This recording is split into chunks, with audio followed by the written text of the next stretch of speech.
1, so I think we should get started.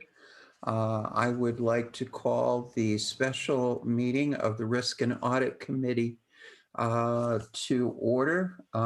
Could we have a roll call, please? Lisa Middleton, Present. Margaret Brown, Good morning. Frank Ruffino for Fiona Ma, Present. David Miller, Present. Jason, Shonda Wesley,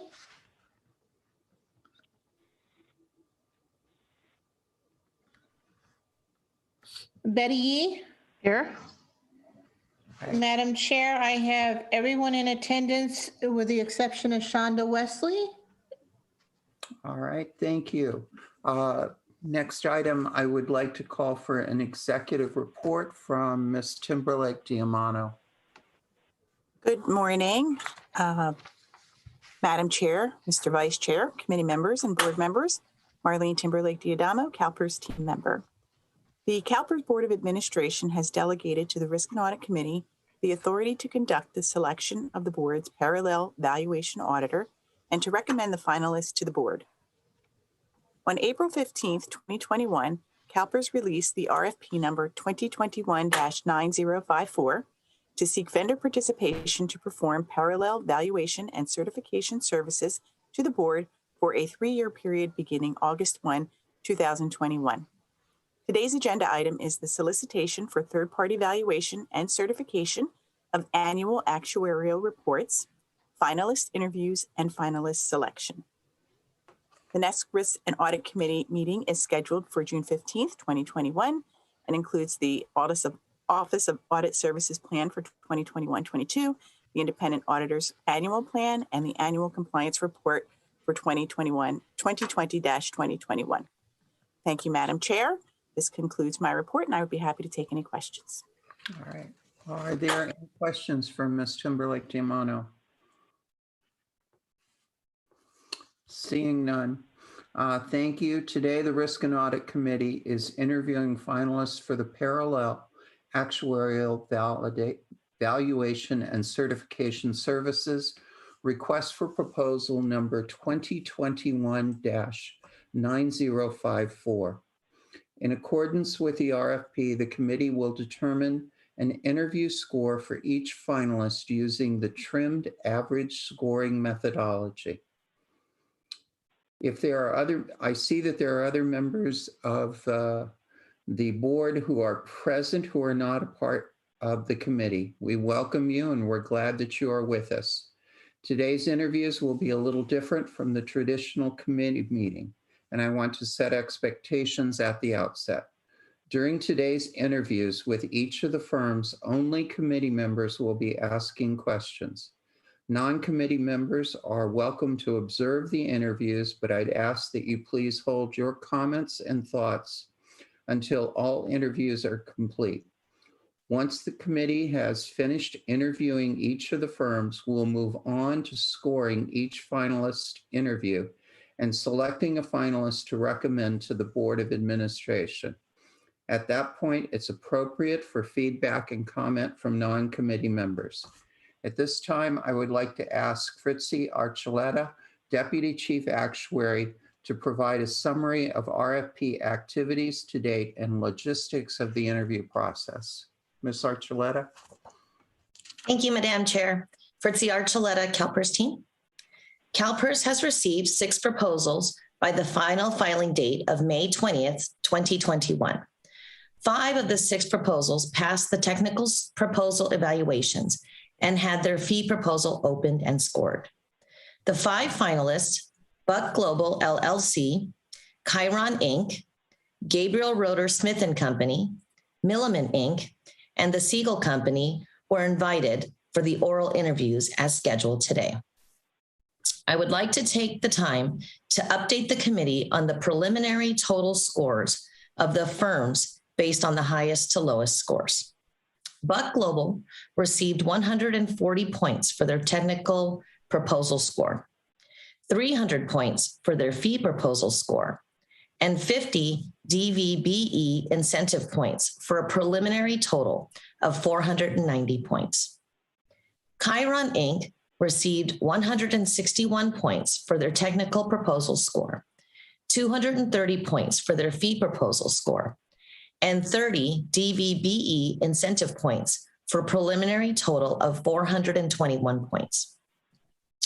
Gabriel Roeder Smith & Company received 159 points for their technical proposal score, 168 points for their fee proposal score, and 50 DVBE incentive points for a preliminary total of 377.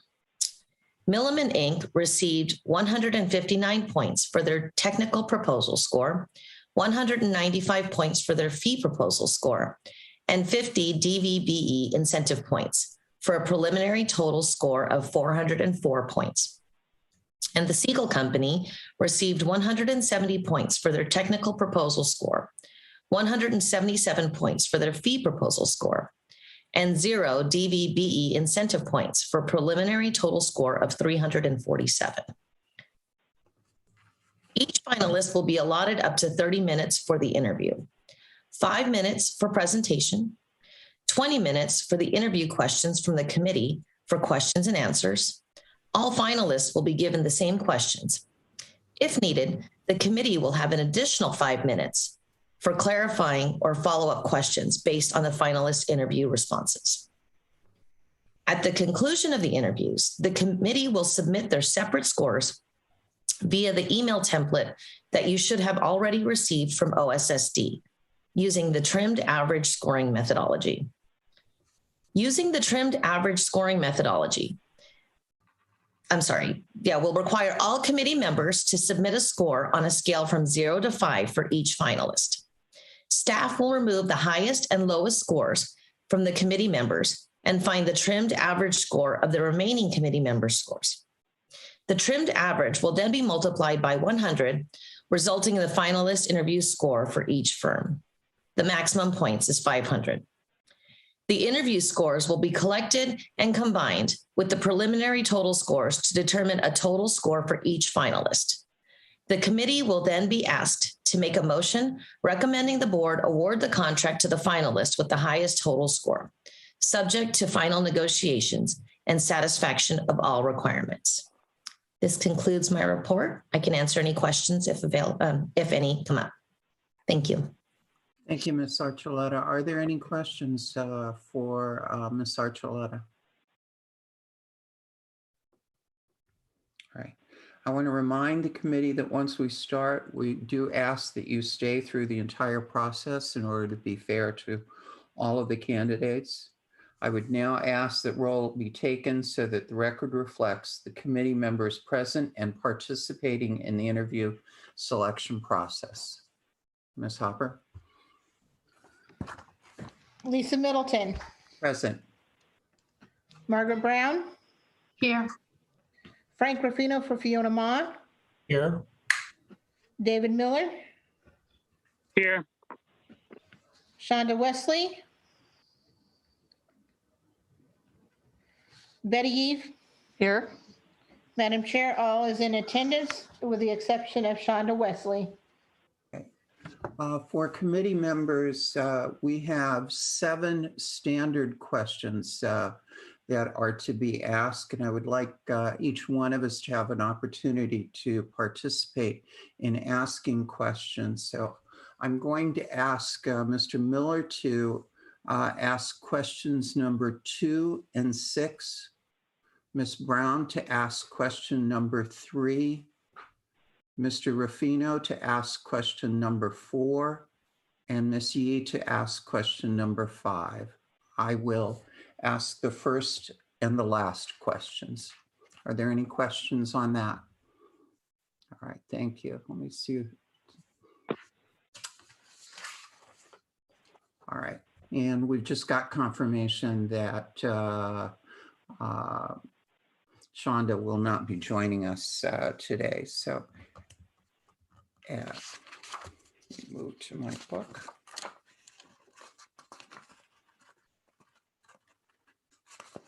All right. We will now conduct the interviews in alphabetical order. Buck Global will be first, Chiron Inc. second, Gabriel Roeder and Smith and Company third, Milliman fourth, and the Siegel Company will be the last interview. Each finalist will have 5 minutes for a presentation and 20 minutes for a question and answer period. If needed, the committee will have a 5-minute period for clarifying or follow-up questions based on the finalist interview responses. The clock located in the Zoom meeting will show you the time remaining in each segment. It is each firm's responsibility to manage its own respective interview presentation questions or responses within the allotted time. Committee members, please note that the questions we will be asking are included in item 2 of the finalist interview packet. At this time, I would like to remind the finalists that each of your firms signed and submitted to CalPERS Board of Administration the interview form in the proposal. This form represents a pledge that each of you will not make any attempt to listen to or watch the interviews of the other finalists, nor have anyone do so on your behalf. Failure to adhere to this requirement will result in your firm's disqualification from this engagement. Scores will be determined via the trimmed average scoring methodology as prescribed in the RFP after all finalists have been interviewed. To facilitate the scoring, each committee member should have received a blank scoring email from OSSD prior to the meeting. Committee members, please verify that you have received the scoring email. I see one thumb going up. Anyone not received it? Madam Chair, I don't think I received it. Unless Mr. Ruffino, Ms. Yee. 9:12 a.m. Yeah. It did just come in earlier this morning. I don't have it. Okay. Staff, could you resend that to Ms. Yee and Mr. Ruffino? And it will come from OSSD. Do any committee members have any questions? I see none. At this point, we will now begin the interview process. If we could bring Buck Global forward.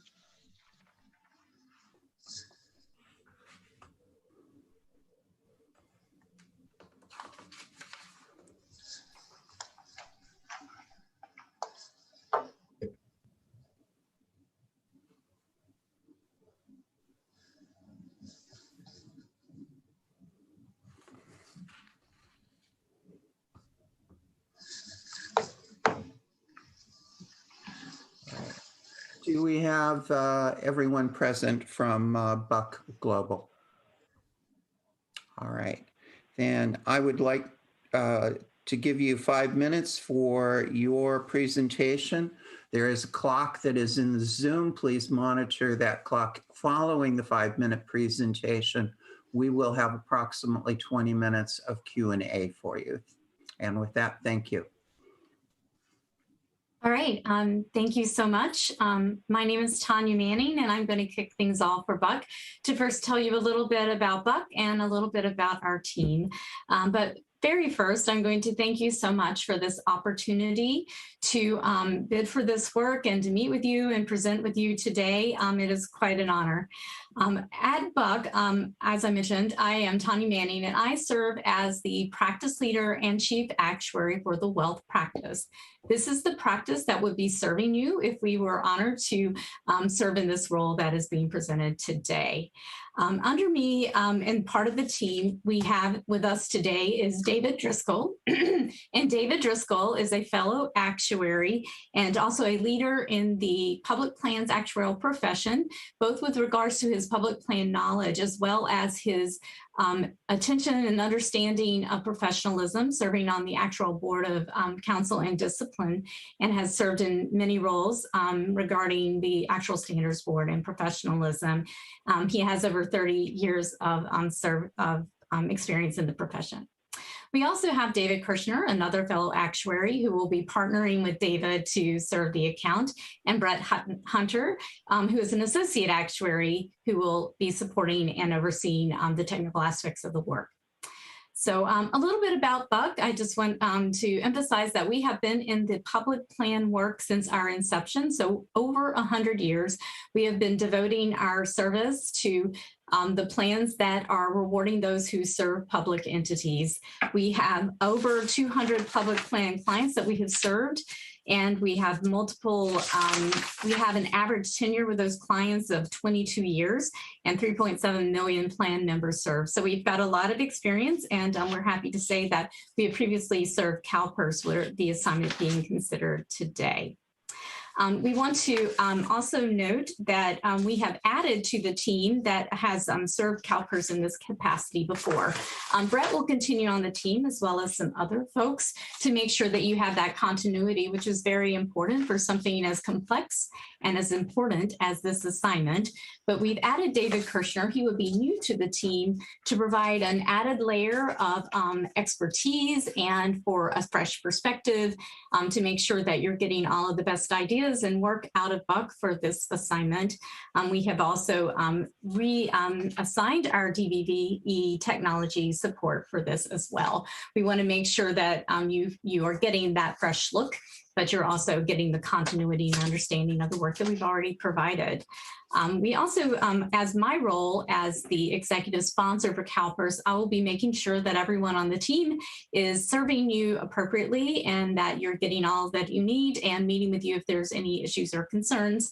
But as chief actuary, I'm also making sure that the team is following all of the standards, both for the profession and both internally for Buck, and they are meeting them or exceeding them where appropriate. In addition to us serving our clients, I just want to emphasize that we also are very adamant and passionate about serving the profession. I mentioned that David Driscoll is very much involved in the actual profession, particularly with public plans and professionalism. And I have been quite involved as well, supporting the professional aspect of the profession, serving on the Actual Standards Board Pension Committee and other subgroups that have performed this task, and also serving as president of the Society of Actuaries. So we are very devoted to CalPERS. We're very devoted to the profession, and we're devoted to giving you the best possible service. And we hope that you will be agreement that we have served you well and allow us to continue to serve you.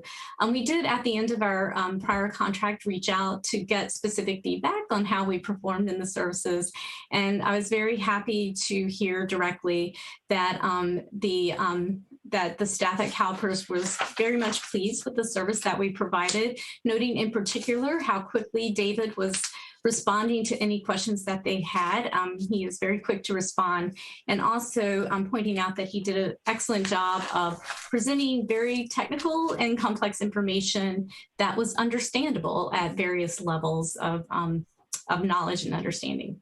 So with all of that, I hope that gives you a little bit of a sense of who we are and who Buck is. And we look forward to your questions and answers. Since David would be the lead actuary for this assignment, he is going to orchestrate us as we go through your questions. Thank you so much. Appreciate your time. Ms. Manning, thank you. First question that we have, confirm that your firm has read the proposed terms and conditions in the contract provided by CalPERS on April 15, 2021 in the RFP, and today is prepared to sign such terms and conditions if your firm is a successful proposer. If not, please elaborate. Well, I think I can confirm that we are willing to do that, but I will defer to the highest ranking member of Buck's staff here, Ms. Manning, to provide official confirmation of such willingness. Yes, I will absolutely provide official confirmation of that. We can do so very much affirmatively. Thank you. All right. Mr. Miller? Yes. Please explain how your firm would reconcile differences between CalPERS calculation of normal costs, liabilities, or present value of benefits and your own calculation of those if the difference were larger than 5%. Well, we've had a fair amount of experience in doing that because, of course, we were fortunate enough to be awarded the earlier contract for parallel valuation and certification services. I think for an in-depth description of how we do that, I'm going to ask my colleague Brett Hunter to comment. Absolutely, thank you, David. Yes, so we receive the data for all the CalPERS plans, and we run the parallel valuations on our valuation system, which is ProVal. And we look at liabilities, normal costs, PVFB, both on a plan level and on an individual level. So if we're within 5% on a plan level, that might still show that there's some inconsistencies on an individual level that are offsetting. So if we had half the people that were, we had a significantly higher liability, half that had a lower liability, that wouldn't necessarily mean that we had a good match. So in addition to looking at things on the plan level, we look at things on an individual level. And this really allows us to reconcile those offsetting differences. It also helps us to select individuals that might be needed for additional sample life review. So for this previous parallel valuation project, we would frequently ask for details on CalPERS calculations for individuals. And we look at those details, compare them against our details and see where we're different. Oftentimes the issues are just differences in valuation systems, and rarely there's some areas for refinements that we proposed. But in this previous project, never were we outside of the established thresholds. Thank you. Ms. Brown? Thank you. How long has the principal actuary been auditing pension plans? How has the principal actuary audited large public pension plans before? And what is the principal actuary's experience with state plans? 3 parts. Right. Well, maybe the principal actuary should answer that directly. So that would be me. As Tanya mentioned in her introductory presentation, I've been doing public plan work for over 30 years. And I have worked on audits of retirement systems ever since I joined Buck. Obviously not continually, nobody specializes in audits, but I have a fair amount of experience in doing them. I would be remiss if I didn't cite the experience I've had in auditing CalPERS over the past 5 years, because of course we were awarded the 2015 Parallel Valuation Certification project. And I have been involved with state plans for close to a quarter century at this point. Thank you. Mr. Rufino? Yes, thank you, Madam Chair. Good morning. So I got a multiple question here. Please describe your firm's culture and values. How do they align with CalPERS diversity and inclusion? And what concrete steps and metrics is your firm using to ensure a diverse workforce?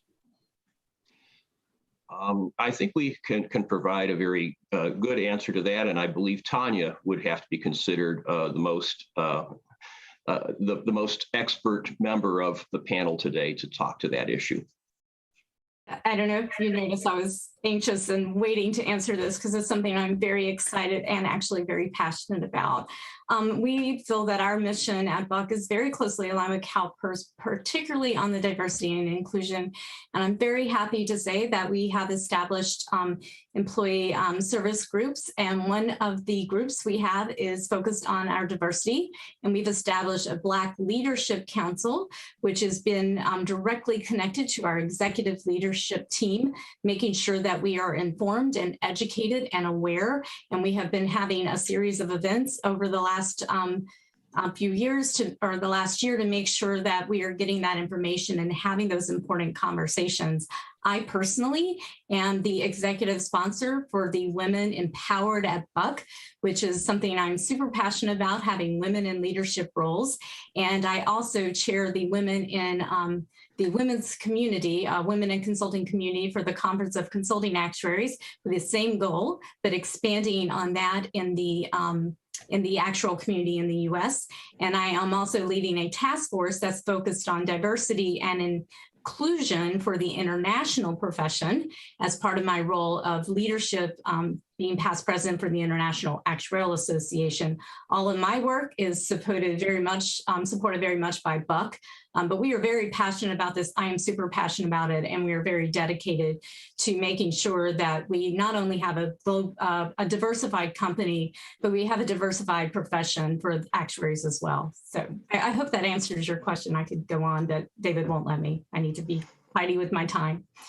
Thank you. Ms. Yee. Thank you, Madam Chair. Good morning. My question is, as the board's independent consultant, how do you ensure independence and yet maintain a collaborative working relationship with the CalPERS management and its team members? Well, I think we do that because it's actually somewhat easier to do that in this case than it is in a typical audit, because what we're auditing is not a competitor, but an internal actuarial operation, namely the CalPERS actuarial office. So there isn't the tension that sometimes exists in audit engagements between a competitor that is auditing and a competitor that is being audited. In terms of independence, we state our own conclusions. We do share our conclusions with the actuarial office before we publish our report. They sometimes have things that they can say to us that help explain why we have differences, as Brett mentioned earlier. We go through an elaborate process, something that really is above and beyond what is required by the terms of the contract, where we look at individual lives to make sure we're not missing something that doesn't show up in the aggregate, but shows up when you look at particular individuals. But our accountability obviously is to the board, and ultimately, we present what we think is a very fair characterization of the work of the actuarial office. We make a point of saying what we think is very good about their work, and there's certainly plenty that we've described in that regard. We've also said where we think there's room for improvement. Our feedback from the actuarial office and the audit office has been very positive. And from my experience in testifying in front of the board, I believe that the answers that we've been able to provide to the general question of whether the actuarial work for CalPERS is being done well have been positive and satisfying. Thank you. Mr. Miller? Yes. CalPERS is constantly impacted by new laws and regulations. How will your firm ensure that your staff is up to date with regulatory requirements and costings for public pension systems? For example, is your system able to model liabilities associated with benefit plan provisions on a prospective-only basis? And do you see any issues in adjusting your software so that it can model prospective-only benefit provisions?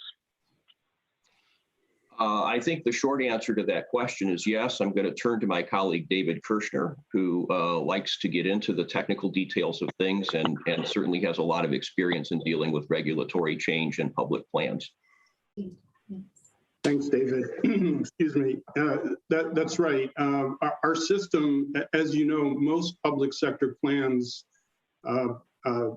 state requirements require benefits be preserved, sometimes not only for current employees for the past, but also current employees for the future. And many states consider pension plans as a contract between the state and the employees. And once the employee is hired, that contract cannot be changed. So when benefit changes are made, those are typically made prospectively by introducing a new tier or a new group. And we have experience working with complex plans like the plans that are part of this project that include multiple tiers with multiple plan provisions. And essentially, as Brett can elaborate further, we always create what we call a new benefit definition that matches up with the new tier. And that that definition applies to the specific group of employees that are subject to prospective changes. So we have experience doing that. Our systems are all set up to do that. It's very rare to be able to make a retroactive change. So any changes are typically made prospectively.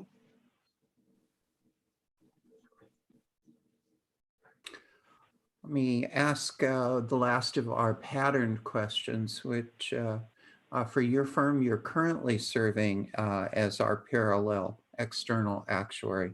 What benefits and challenges do you believe that position presents in terms of your ability to perform successfully in the future in that role?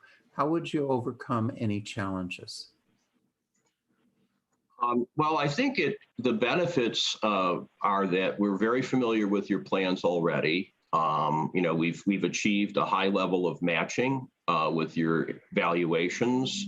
So we've obviously, we think, interpreted your plan provisions correctly and implemented the actuarial assumptions and methods employed by the CalPERS actuarial office accurately. And as well, we're very used to dealing with your data security requirements.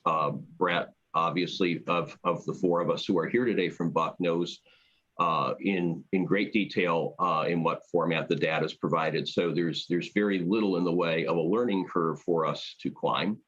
The challenge, of course, as the incumbent, is how do we maintain a kind of a fresh perspective on these matters? And I think there are two answers to that. First, the standard that we are applying in auditing your reports is not a static standard. Actuarial standards of practice are constantly changing. The primary standard of practice that applies to pension valuations, ASOP number 4, is in the process of revision. So the next time we audit your evaluation report from CalPERS, we will likely be looking at anticipated or actually settled changes in the requirements of ASOP 4. So again, we're looking for new things. The other thing that we do to maintain a fresh perspective, as Tanya mentioned in her introductory remarks, is that we've added some fresh sets of experienced and heavily credentialed eyes to this project. Mr. Kirshner, as was mentioned earlier, is a fully credentialed actuary. He's a fellow of the Society of Actuaries, a member of the Academy, and so forth. And he has decades, almost as many decades as I, in performing actuarial work for pension plans, including some very large and complex ones. The actuary for whom we would contract under the DVBE engagement is similarly a highly credentialed actuary with decades of experience and experience that is heavily centered on public plans. So we think we present the best of both a fresh perspective and experience that provides efficiency without cutting any corners or bringing in repetitiveness that would compromise the purposes of the audit. David, since I see we have time, I think it's our last question. If you don't mind, I'll just add one point. An advantage to having continuity in your service provider is that we have understood the plan and what we're trying to duplicate.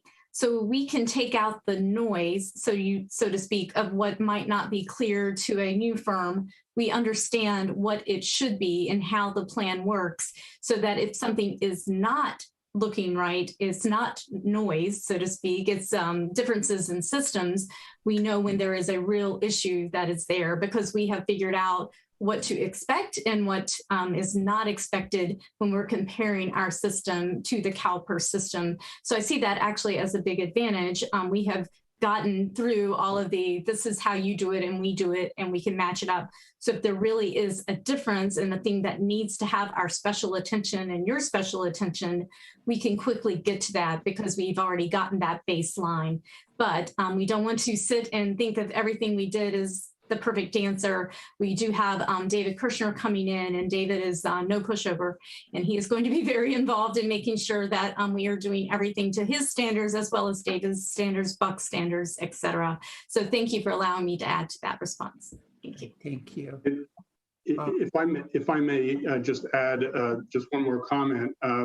Throughout my career, which has spanned more than 35 years, I have been involved in different capacities of transitioning new cases from prior actuaries, as well as doing the same work year after year as our firms retain work. And I believe there's a fine balance between the need for consistency, especially if something is being done well and properly and efficiently. But I also believe that the motto that says, well, we've always done it that way, so let's just keep doing it that way, that isn't always the best motto. And so you need to judge each situation on a case-by-case basis, achieving consistency, but also introducing new and improved methods, whether those are calculation methods or communications to the client or board. So it's a combination of both. Thank you. We do have a few minutes left in the presentation. Are there any follow-up or clarification questions that any member of the committee would like to ask? Ms. Yee? Thank you, Madam Chair. Really appreciate the responses to the questions. I just was curious, you've had experience with CalPERS, and I think certainly that has really added to your responses to the questions we've posed today. Had you not had experience with CalPERS, I'm just wondering, is there a best practice with regard to looking at utilizing different firms, after a certain period of time? I know when I do a lot in the audit space, and so there are some best practices around that. But with regard to the parallel external actuary services, is there kind of a best practice with respect to switching out firms or utilizing different firms? There's nothing, I think, comparable to what you see in the audit industry, where there is a recommendation to change providers at certain intervals.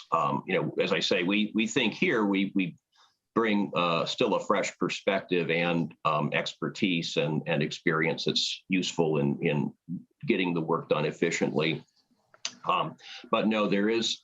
The GFOA does have a suggestion about the frequency of audits of public pension plans, which some public pension plans follow and others do not. It's not a binding standard, but they say nothing at all about the frequency of changing providers. There's no recommendation at all along those lines.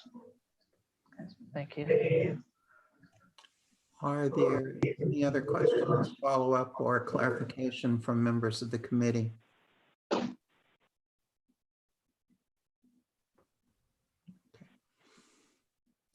I would like to ask a question following up essentially on the question that Ms. Yee asked. While there are no requirements to change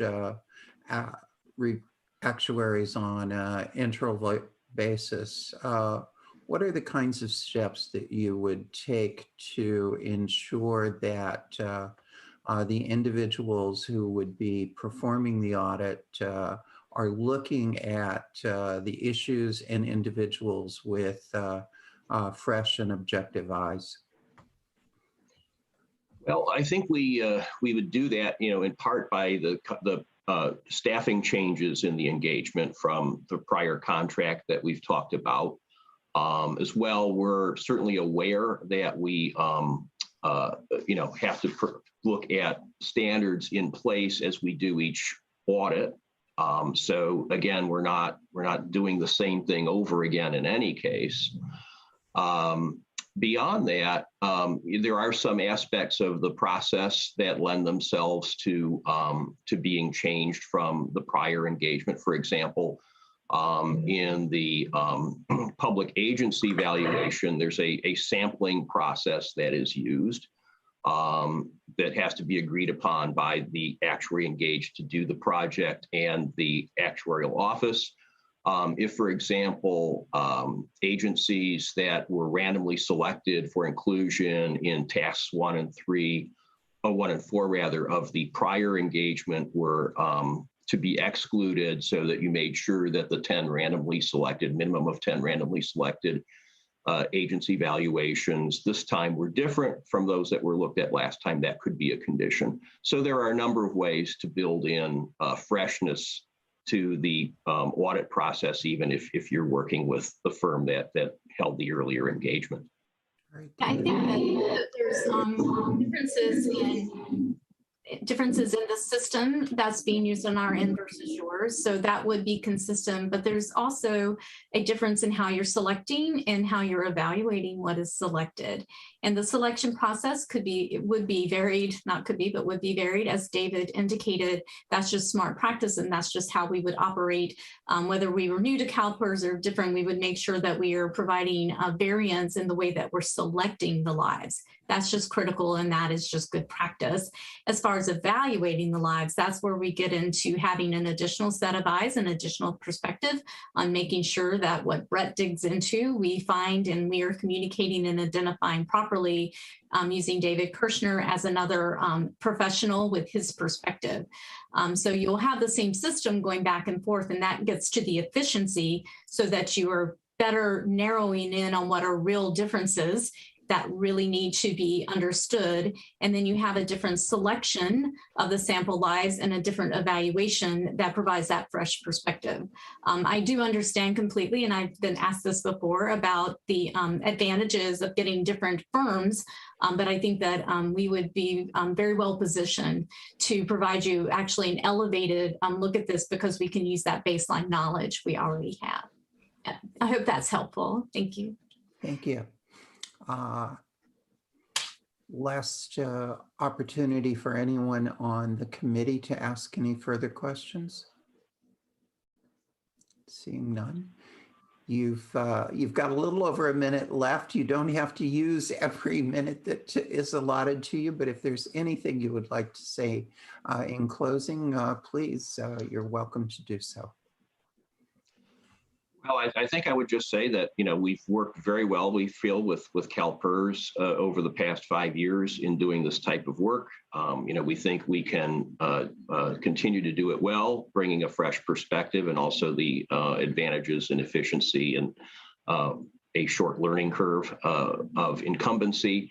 I do want to note that I think, at least partly on the basis of the findings of the earlier audits, that the scope of the parallel valuation and certification audit contract that you're about to award has been scaled back somewhat. So I think, in a way, the findings that we've been able to provide you with, both in terms of what is strong and what needed to be changed, have led to the conclusion that you can scale back slightly the frequency of the audits.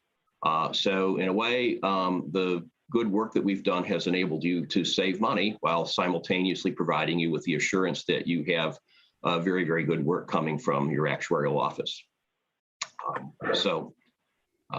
We have a good success story to tell here, and we hope to be able to continue it. All right.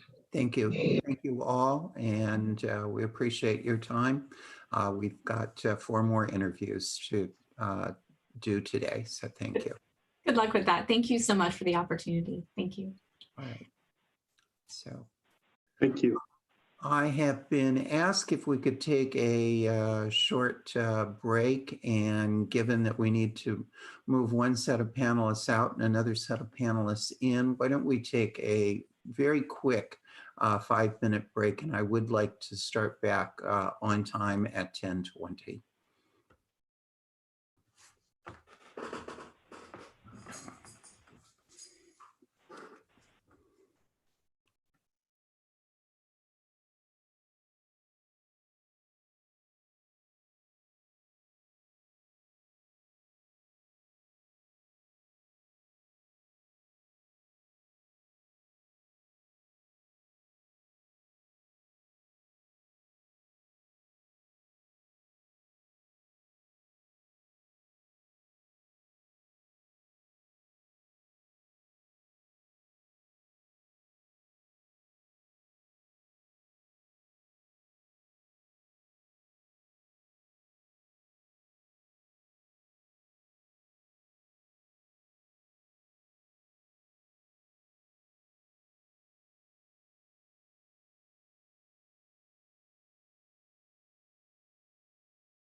Hello. Good morning, Ann. This is David Espino, your host. We're in a 5-minute break right now, and we'll be able to go getting everybody on board. But your video looks good and your sound's good.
We are now going to move on to a presentation from Chiron Incorporated. And if we could bring the representatives from Chiron forward, and my apology if I am mispronouncing the name.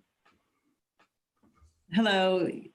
That's okay. It's Chiron, and it is almost always mispronounced. It's mispronounced more than it's said correctly. So anyway, good morning, everybody. I'm Ann Harper, and I'm here with Mike Maley representing Chiron.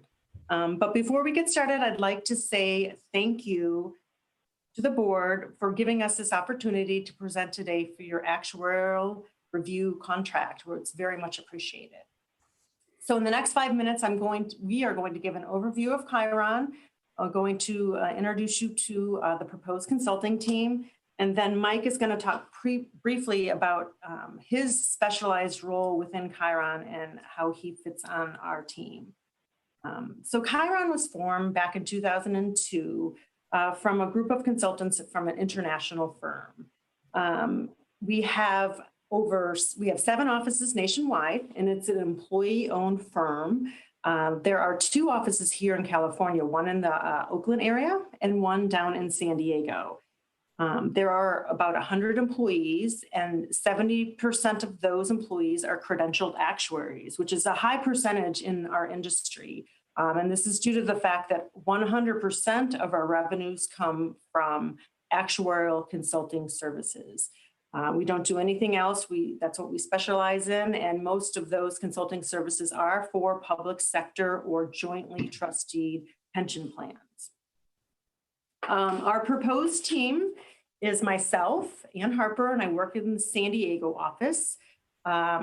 Bill Hallmark and Graham Schmidt, who are not with us here today, but Bill works in the Oregon office in Portland and Graham in the Oakland office. And then Mike Maley will be leading the parallel valuation team. And all of your consultants, we all have over 20 years of actuarial experience. We consult on or have reviewed very large, complex pension systems within California and nationally.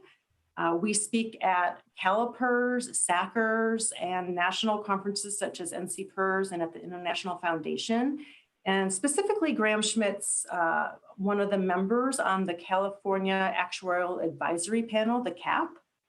So that's just a little bit of background on your proposed consulting team, and you can find more information in our bios in the proposal. So moving on, what I want to speak to what really makes Chiron's consultants unique is that we are very, very hands-on and are able to populate our models. Specifically, the consultant team that I've laid out for you, 3 of the 4 of us not only can run the valuation system, but we can also program, code, the assumptions, the benefit structures, and the liabilities. So we don't always have to just rely on junior staff to review and to look at the results of our coding for the pension systems. What this means is that our consultants do not operate in a black box. And so with that, I'm going to turn it over to Mike to talk specifically about his specialized role. Hello, my name's Mike Maley. I'm in the Chiron office in Oakland, California. I have a somewhat unique role in our industry. My title is Public Pension Oversight. I really lead the internal quality control team within Chiron that runs independent parallel valuations for all of our existing clients. But I also get involved in parallel valuations of the work of other actuaries and other actuarial systems. I've been here 10 years and I've seen so many variations on pension plan benefits. I've been exposed to such a wide range that I don't think setting up your plans on our systems would be very, very difficult. Certainly some parts are complex, but not overly so. But I just wanted to stress that the role I have here is somewhat unique in our industry, and it really helps us set up a team for the work on this project if we were to be awarded it. And with that, I'll turn it back to Ann. Okay, so briefly, I just wanted to touch on some of our experience in doing parallel valuation and replications. We have worked extensively with CalSTRS and with the University of California, their retirement plans over the last 3 years. Thank you. Thank you. And we are going to move forward to the second part of this process, which is a 20-minute question and answer. We've got 7 standard questions that we will be asking, and depending on time, there will be an allowance for follow-up or clarification questions at the end. I'll start with the first question. Can you confirm that your firm has read the proposed terms and conditions in the contract provided by CalPERS on April 15, 2021 in the RFP, and today is prepared to sign such terms and conditions if your firm is a successful proposer? If not, please elaborate. Yes, we have read the terms and conditions, and we would be ready to sign today. Just to reiterate, our fee quote was $274,375. And we understand that the terms and the length of the contract would start on August 2021 through June 2024. All right, thank you. Mr. Miller? Yes. So please explain how your firm would reconcile differences between CalPERS calculation of normal costs, liabilities, or present value of benefits and your own calculation of those if the difference were larger than 5%. Well, we've done several audits there throughout Chiron, and usually when the reconciliation process occurs, the first thing that we do is we first internally double and triple check our calculations to make sure that there's that we are can stand by them, and we do this so that we don't want to waste anyone else's time, like the CalPERS actuaries or getting anyone else involved. So we do that first and foremost. And then secondly, then what we would do is work with the CalPERS staff and alert them to the situation that we're having and maybe ask just more general questions around where we're finding our discrepancies and differences. And a lot of times we can resolve those problems just with more communication with staff. And then thirdly, I think it's helpful for us too, and I don't know how much CalPERS would be willing to share their coding. So what we normally do, if we can't reconcile with those first two steps, is we would provide CalSTRS with what our calculations look like on a very specified basis to see if we could pinpoint where the discrepancies were. Great. Thank you. Ms. Brown? Thank you. It's three parts. How long has the principal actuary been auditing pension plans? Has the principal actuary audited large public pension plans before? And what is the principal actuary's experience with state plans?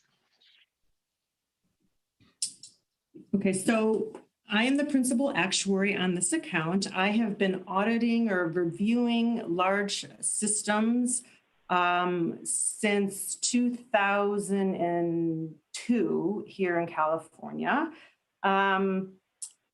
So some of the large systems that I have worked on, I think I touched briefly in my introduction, is worked on the University of California retirement plans. We did both the OPEB and the pension plan. With the OPEB is the retiree medical part piece.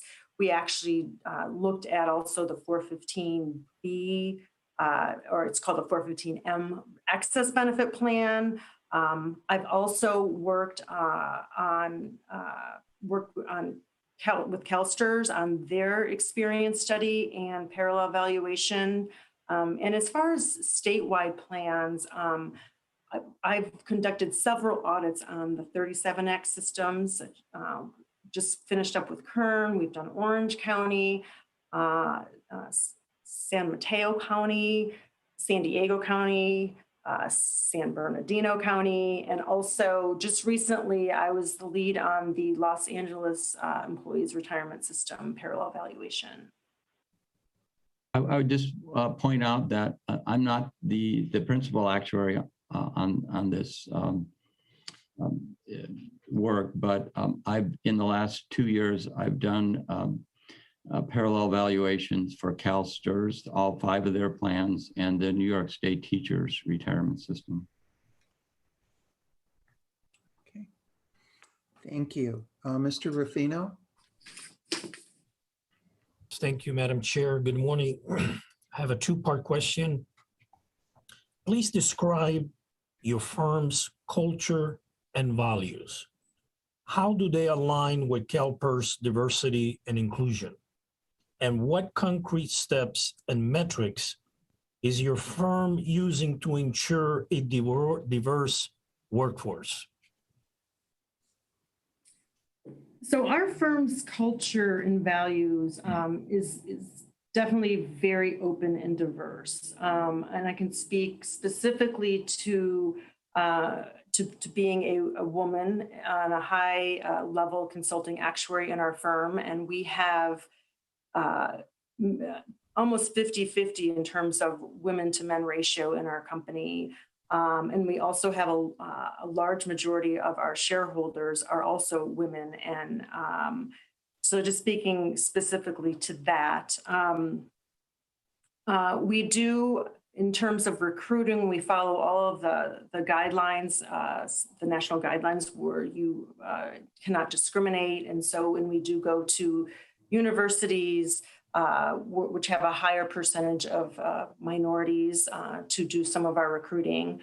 And so we definitely feel like that we would align with your values and your culture at CalPERS and being here in California as well. Ms. Yee? Thank you, Madam Chair. Good morning. I wanted to just ask, as the board's independent consultant, how do you ensure independence and yet maintain a collaborative working relationship with the CalPERS management and or its team members? So that's a good question. It's interesting because we have done so many audits and parallel evaluation reviews of statewide systems that, and we have this internal oversight committee that Mike Maley leads, that we have so much experience that typically we don't really even need to make contact with the staff in terms of making phone calls or anything like that. A lot of our work is just done through emails when we have questions. But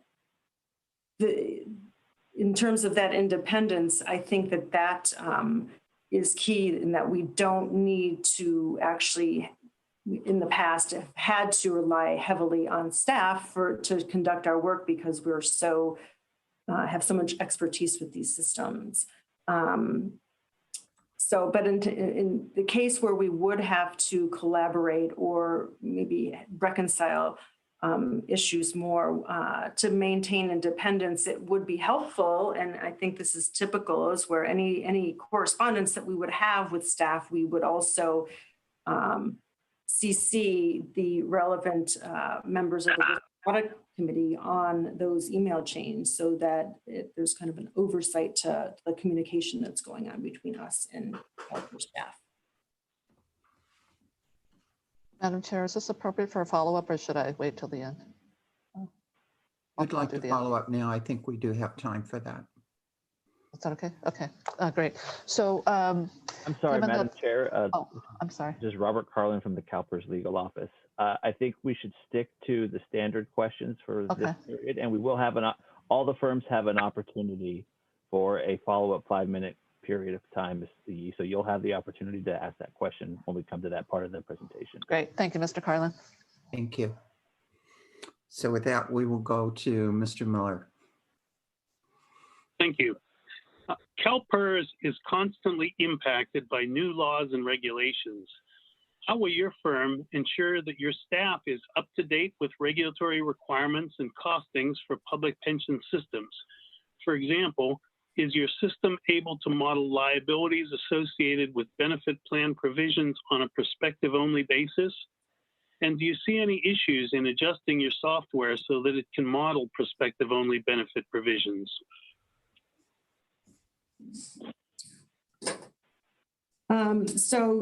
To answer that question, yes, our software definitely handles prospective-only provisions, and I myself have coded those types of benefit changes, not necessarily with California systems because we know about the California rule currently, but going forward, that is something that is very easy to do in our system. So in terms of the benefits and the laws and knowing and staying up to date with those, myself and Graham Schmidt both practice here in California. And as I mentioned earlier, Graham Schmidt is California Advisory Panel member, where all of those discussions of the new laws get vetted. And so we're kind of seeped in the the legislature and the laws and the benefit structures. Yeah, I just wanted to add that the system we use to run valuations is quite flexible, and we have set up several plans where we're valuing prospective-only benefits. It's something we see quite a bit in our practice. Thank you. The last of our pattern questions for you. I believe your firm has not previously served as CalPERS parallel external actuary. What benefits and challenges do you believe that position presents in terms of your ability to perform successfully in that role? How would you overcome those challenges? That's a very, very good question. And as I had stated before, and Mike has stated, is that we have so much experience here in California, and Mike specifically with being this internal audit with all of our companies' pension plans, that he's seen a wide range of complex, different structured plans, different benefit tiers. One of our 37 Act County plans has over, I think, 50 tiers alone with different benefit structures. So we do have the capability of handling that. And with our other large system audits or valuation reviews like UC California and CalSTRS, there sometimes would be challenges in terms of just the sheer size of the demographic data that we get and the size of the programming of our computers. So we are well equipped and have the ability to handle those given the past experience that we've had with other systems. Yeah, I will add that last year we finished a parallel evaluation for Michigan MERS, and we, at part of that process, there were 30 separate plans that were reviewed. And internally, we have a client that has over 700 different divisions, and I set up internal parallel evaluations for all 700 of them. So I think that puts us in a good place to conduct this review also. Thank you. We have 7.5 minutes left in the 20 minutes that were allotted for our pattern questions. After we complete this part of the process, we'll go to a 5-minute session for follow-up and clarification questions. Since we've exhausted all the questions, is there any additional comments that you would like to make with regard to the questions that you've been asked so far? No, I'm okay with moving forward. Yeah. All right.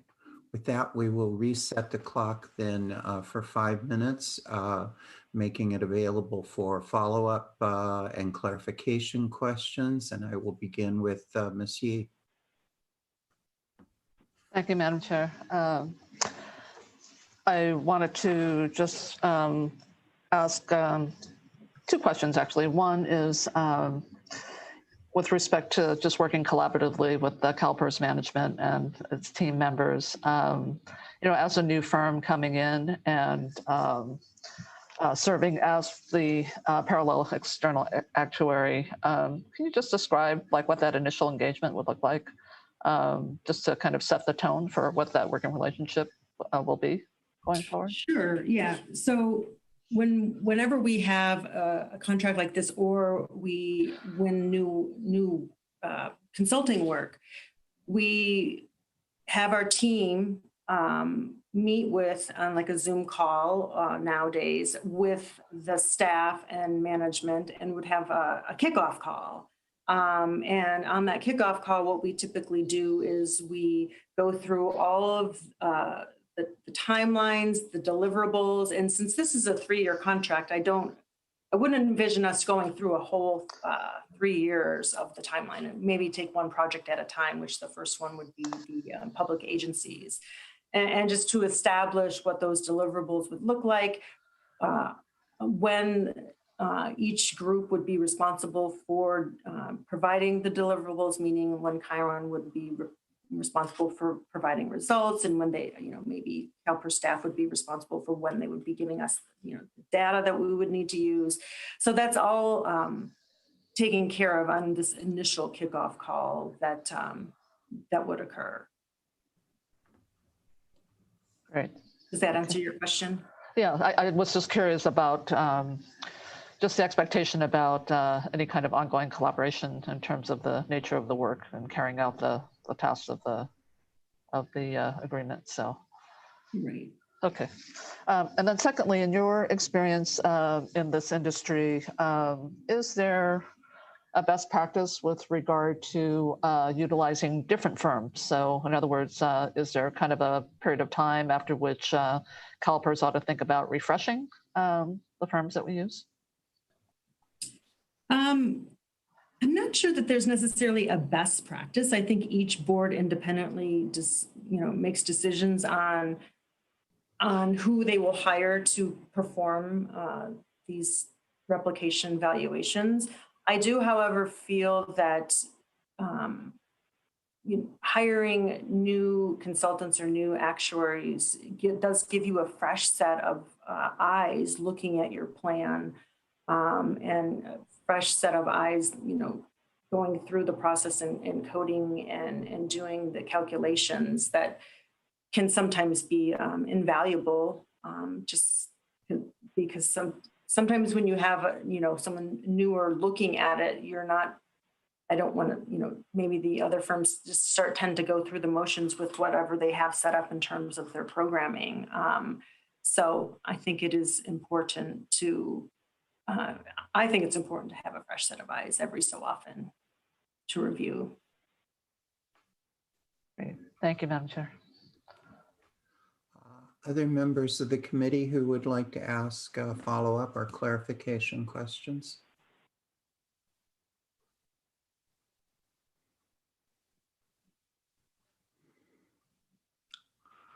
Seeing and hearing none.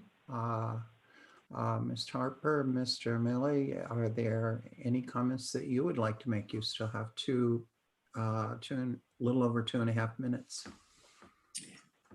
I'd just like to finish up and finalize by saying we would be very excited with the opportunity to work with your system, with the board and with the staff, and would definitely have the expertise to tackle this challenge. Thank you. All right. Well, thank you for your presentation and the efficiency of your presentation. And seeing that there are no further questions and that you've completed yours, we will conclude this interview 2.5 minutes early. Thank you. Thank you. All right.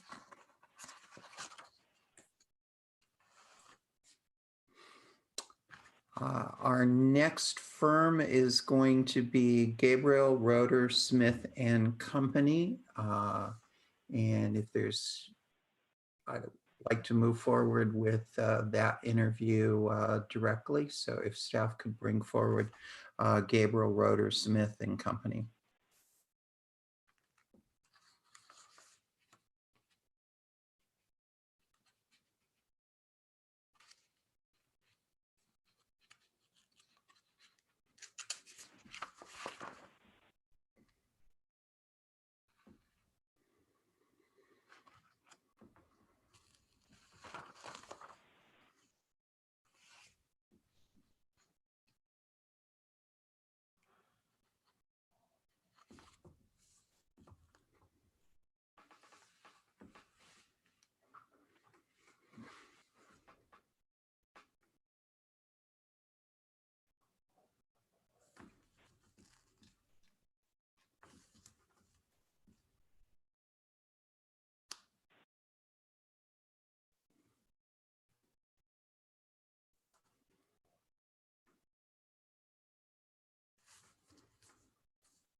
And Mr.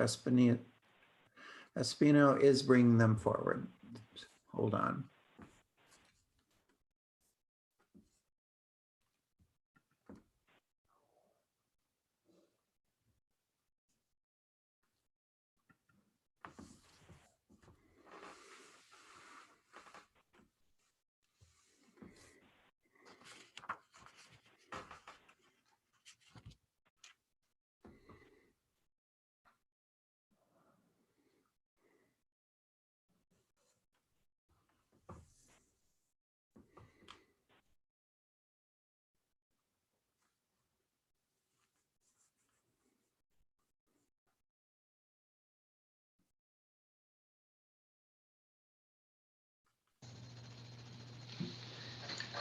Good afternoon, everybody. Good afternoon. Mr. Sparks, is your team all assembled? I just assembled, told them to join the meeting now, and so it looks like they are starting to come on now.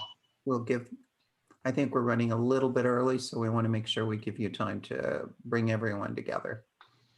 Yeah, thank you.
Mr. Sparks, if you'd let me know when you've got everyone present.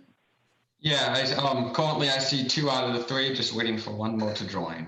All right, thank you. Thank you. And there he is. All right. So I would like to welcome you.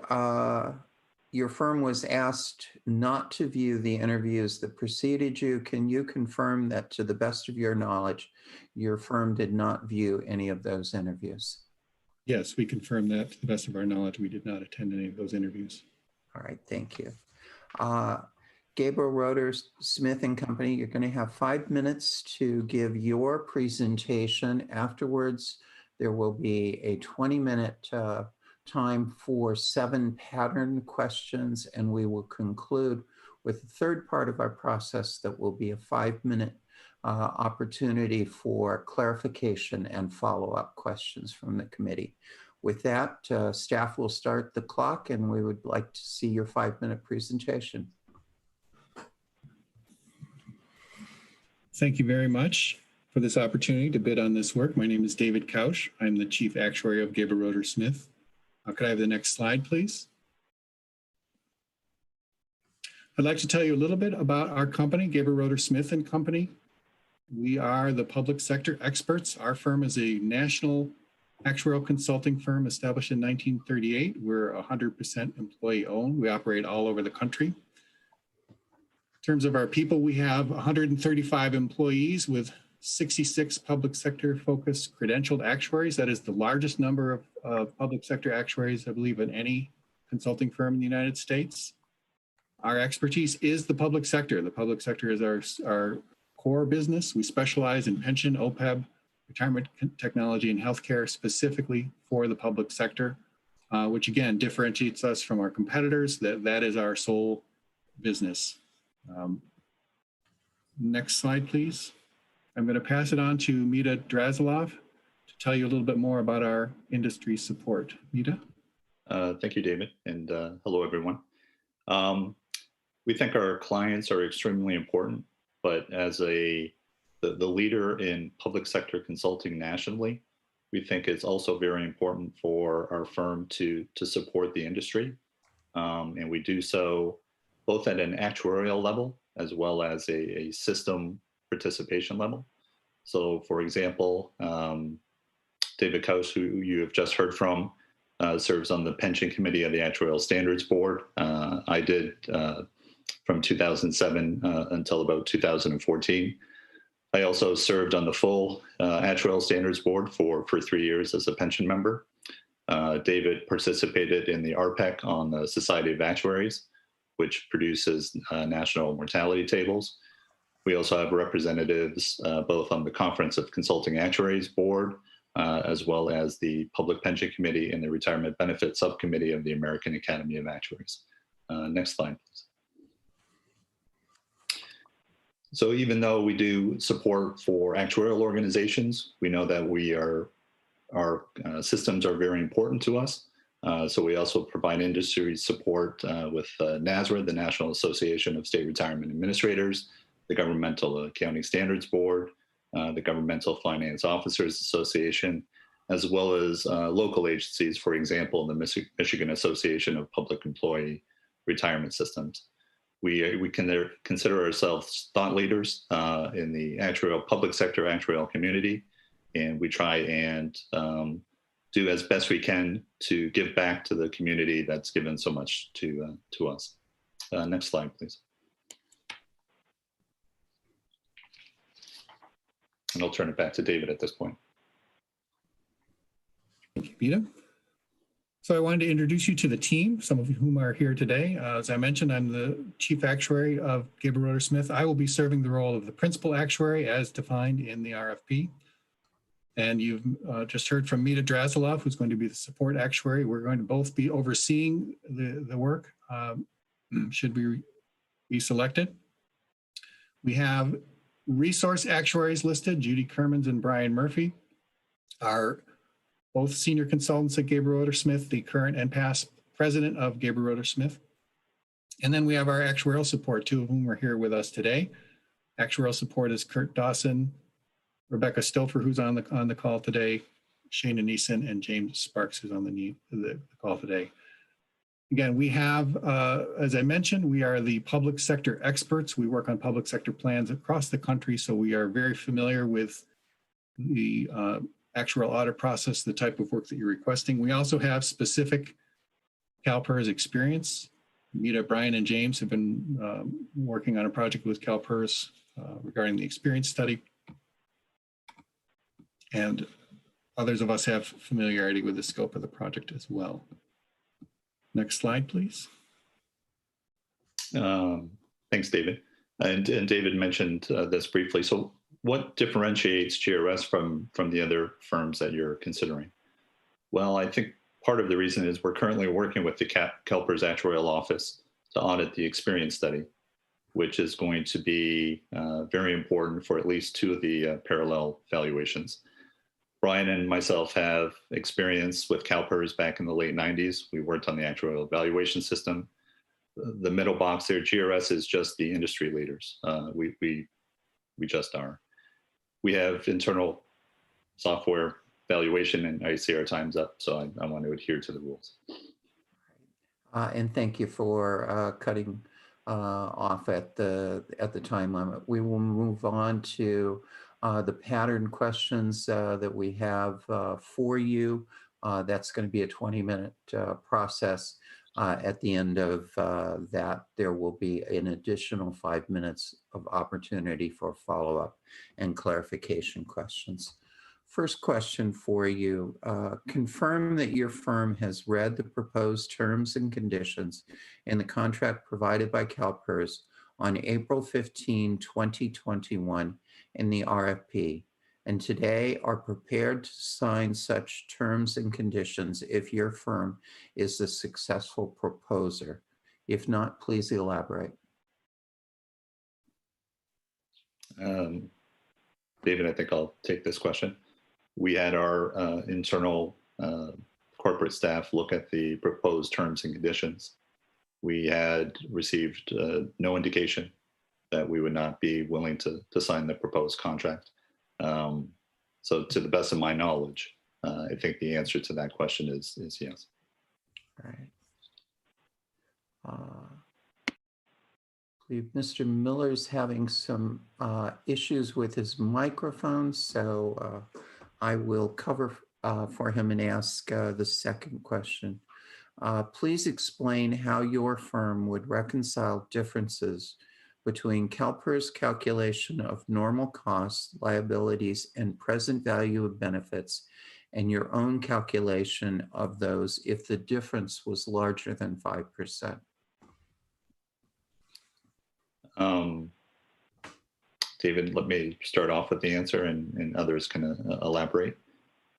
We would have discussions with CalPERS staff on no two firms are going to have the same actuarial valuation software or modeling, even if they're using the same branded actuarial valuation software. And even the application of assumptions and different methodologies can be differently applied by different actuaries. So it would not be uncommon to sometimes have a situation where we found an instance where we were off by more than 5%. We would reach out to CalPERS staff and ask for some more detailed calculations where we think certain items would warrant attention. We would take a look at those additional calculations, ensure that our calculations are right. That process should be completed before we reach out to CalPERS. Ensure that there's not different methodologies or just errors in the calculations that CalPERS is developing. If during those discussions we still can't reconcile our differences, in some instances in the past where we've worked with either other actuarial firms when we've been audited or we've audited other actuarial firms, if CalPERS would like to see our calculations, we're more than happy to provide those calculations to CalPERS. So I do think it's a back and forth dialogue to ensure that everybody is on the same page. And it might be that just, one of the reasons that the board thinks that this is an important endeavor is to ensure that the calculations by the actuarial staff is correct. So if we, after the reconciliation process, still believe that the results are outside of the 5% tolerance level, then we would report that as such. David, do you have any additional thoughts there? Would just reiterate those thoughts that what I would add is one of the other things that can result in differences can be interpretations of either the benefit provisions themselves or administrative procedures that CalPERS may have, or other things that are not directly related to the assumptions themselves, but how we are to interpret the plan. And again, we would use the same collaborative process. Our goal is to understand if there's a difference.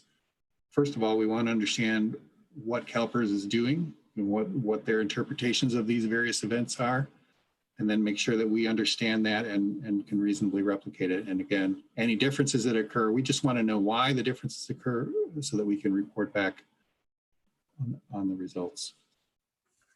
Thank you. Ms. Brown? Thank you. How long has the principal actuary been auditing pension plans? Has the principal actuary audited large public plans before? And what is the principal actuary's experience with state plans? I have been a practicing actuary for over 25 years. I have been at Gabriel Roeder Smith for 15 years. I have audited plans all of that time. I didn't start in the public sector till I came to GRS 15 years ago. So to answer the first question, I have been auditing public plans for 15 years. I have experience auditing statewide systems all across the country, audited Mississippi, audited Iowa, numerous audits across the country. In terms of my experience with statewide systems, I am the actuary for statewide systems currently and previously. Right now, I'm the actuary for Michigan Municipal Employees Retirement System and Agent Multiple Employer Plan. Significantly smaller in assets than CalPERS, but it's similar in terms of complexity of scope. New Hampshire Retirement System is my client. I've also worked for the Missouri State Employees Retirement System, New Mexico, New Mexico PARA, Illinois State Employees Retirement System, numerous statewide systems across the country. And I forget if there was a third aspect to your question. I think I hit all three. You did. Thank you. Okay. Right. Thank you. Mr. Ruffino? Thank you, Madam Chair. My question is a two-part question. Please describe your firm's culture and values. How do they align with CalPERS diversity and inclusion? And what concrete steps and metrics is your firm using to ensure a diverse workforce? That's a good question. Our company culture is a very inclusive culture. Being an employee-owned company, we are sort of a large family business. So we have a culture of openness and respect across the company. In terms of diversity and inclusion, we are an equal opportunity employer. We constantly monitor our equal opportunity employment and our recruiting efforts. We are engaged with a local high school, actually, in the state of Michigan for diversity recruitments, actually diversity training of high school students, essentially to try to build a pipeline and expand our recruiting and our outreach efforts. Our president of our company, Judith Kermans, is a participant of the Conference of Consulting Actuaries, previously on the board of the Conference of Consulting Actuaries, very actively involved in the actuarial community on diversity and equity employment initiatives in the industry in terms of leading that. Our executive staff, the majority of our executive staff are women, and this is a high priority for us as a firm in general. I don't know if others have other comments to add. I think that was very well said. Ms. Yee? Thank you, Madam Chair. Good morning. My question is, as the board's independent consultant, how do you ensure independence while maintaining a collaborative working relationship with the CalPERS management and or its team members? Let me start off on that response. I take that role very seriously. I work with very large statewide plans across the country and have very good relationships with my contacts. At the end of the day, I fully understand that I work for the Board of Trustees, and all GRS actuaries understand that, if that is our consulting arrangement. There are some very difficult conversations that you have to have with board members, especially when there's not agreement with let's say major contacts, either at statewide retirement systems or municipal plans. But at the end of the day, I think it's in everyone's best interest to have a solid dialogue with the best information possible. I've seen too many situations where actuaries have avoided having difficult conversations with boards of trustees because it would make it easier on their lives. And I've been in this, today is actually my 30th anniversary at GRS. And the notion that inappropriate decisions can be made with the actuary's blessing, I'm hoping those days are over. But yet, I think I see that still too frequently. I think we have a very good working relationship with the CalPERS Actuarial Office. That's not to say that if we were to find something, that it is our duty to report that to the Board of Trustees. We don't work for the CalPERS Actuarial Office. We would work for the CalPERS Board of Trustees. Mr. Miller? Yes. CalPERS is constantly impacted by new laws and regulations. How will your firm ensure that your staff is up to date with regulatory requirements and costings for public pension systems? For example, is your system able to model liabilities associated with benefit plan provisions on a prospective only basis? And do you see any issues in adjusting your software so that it can model prospective only benefit provisions? Becky, why don't you take this one, just so that we get the opportunity to everybody to speak. Yep, sure. Can everyone hear me? All right, good. Our software, as David mentioned, we work for Michigan MERS, which is also an agent multiple employer. I am one of the signing actuaries on that client account as well. We have worked with them extensively for quite a while, and they have a fair number of plans that actually have prospective benefit changes where they tier their multiplier or their COLA down at a date in the future. So our software already handles and accommodates that type of tiered structure where we're changing benefits prospectively. And we can handle different treatments of that for purposes of funding valuation, developing results, and also the nature of your funding methodology that's required under GASB treatments as well.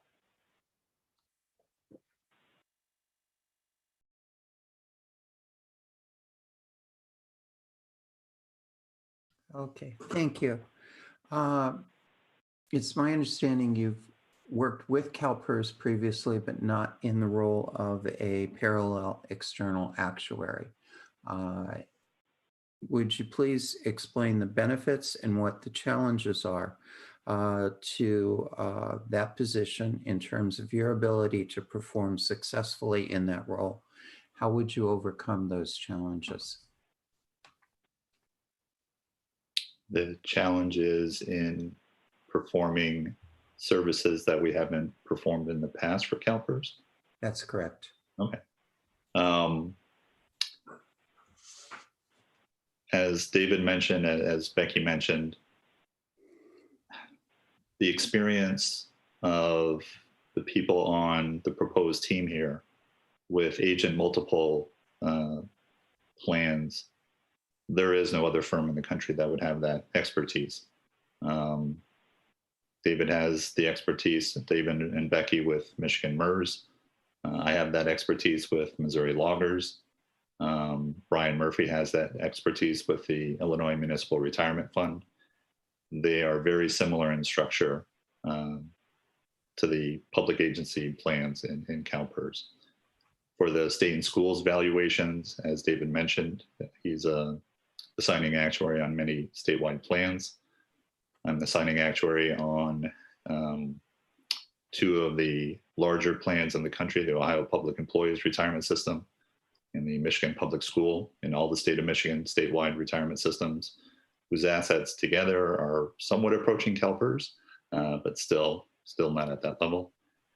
There is, I don't think, any benefit provision that we haven't seen in the public sector. We are... For Milliman to be available to us for their presentation. This is Robert Carlin from the legal office, Ms. Middleton. I think we did give estimated times to all the firms, but we also made it clear to them that they should be prepared for an earlier or later participation, just depending on how these ran. But that being said, I am getting some reports that there may be some technical difficulties with the live stream being reported out from CalPERS. So we're all seeing everything fine, as well as the firms that are being interviewed. So I think it might be appropriate at this point if we took a 10-minute break just to see if we could make sure everything's running smoothly and then resume at that point, if that sounds good to you. Thank you. I will take that very sound advice. We will take a 10-minute break. It's 11:23. We'll resume at 11:33. And if staff could arrange for Milliman to be available to us at 11:33. Thank you.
individuals back, but could I get Ms. Hopper to confirm that we have everyone?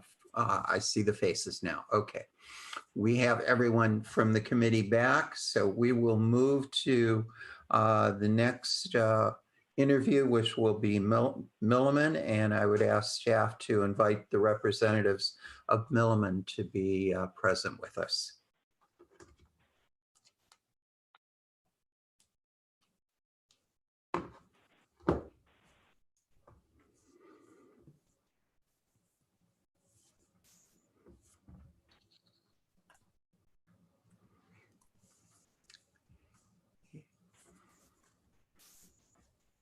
I don't want to presume who's the lead person from Milliman, but when you have everyone present from your firm, would someone please acknowledge you're all here?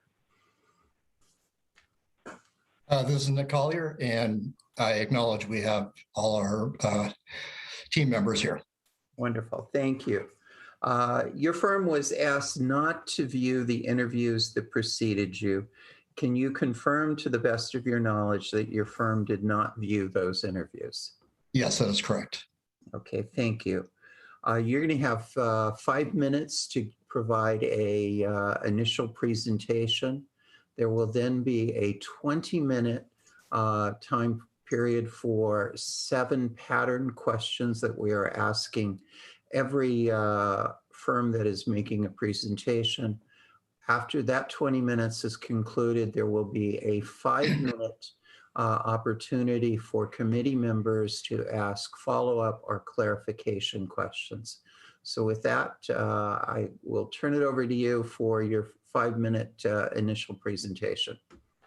Thank you. Good morning, all. It's a pleasure to be here with you, albeit virtually. I'm Nick Collier, and I have with me Daniel Wade and Matt Larrabee. We're with a Milliman. Next slide, please. So just a quick introduction about myself. My role in this project would be to serve as the principal actuary. I've been with Milliman for about 30 years and have been performing actuarial audits for more than 20 of those years. My retained clients include CalSTRS, the Los Angeles County Employees Retirement Association, and the Texas County District Retirement System, an agent employer plan with over 800 employers. I'll turn it over to Daniel to talk a little bit about Milliman and introduce the rest of the team. Hi, yes, Milliman is a global firm of actuaries and consultants. We've been in business for over 70 years, and one of our very first clients was a statewide public employee retirement system. We continue to have a strong presence consulting to public sector retirement plans across the country, from Washington State to California to Florida. Now a little more information about the proposal team for this engagement. Underneath Nick, we have me as support actuary. I work on public sector pension and retiree medical plans.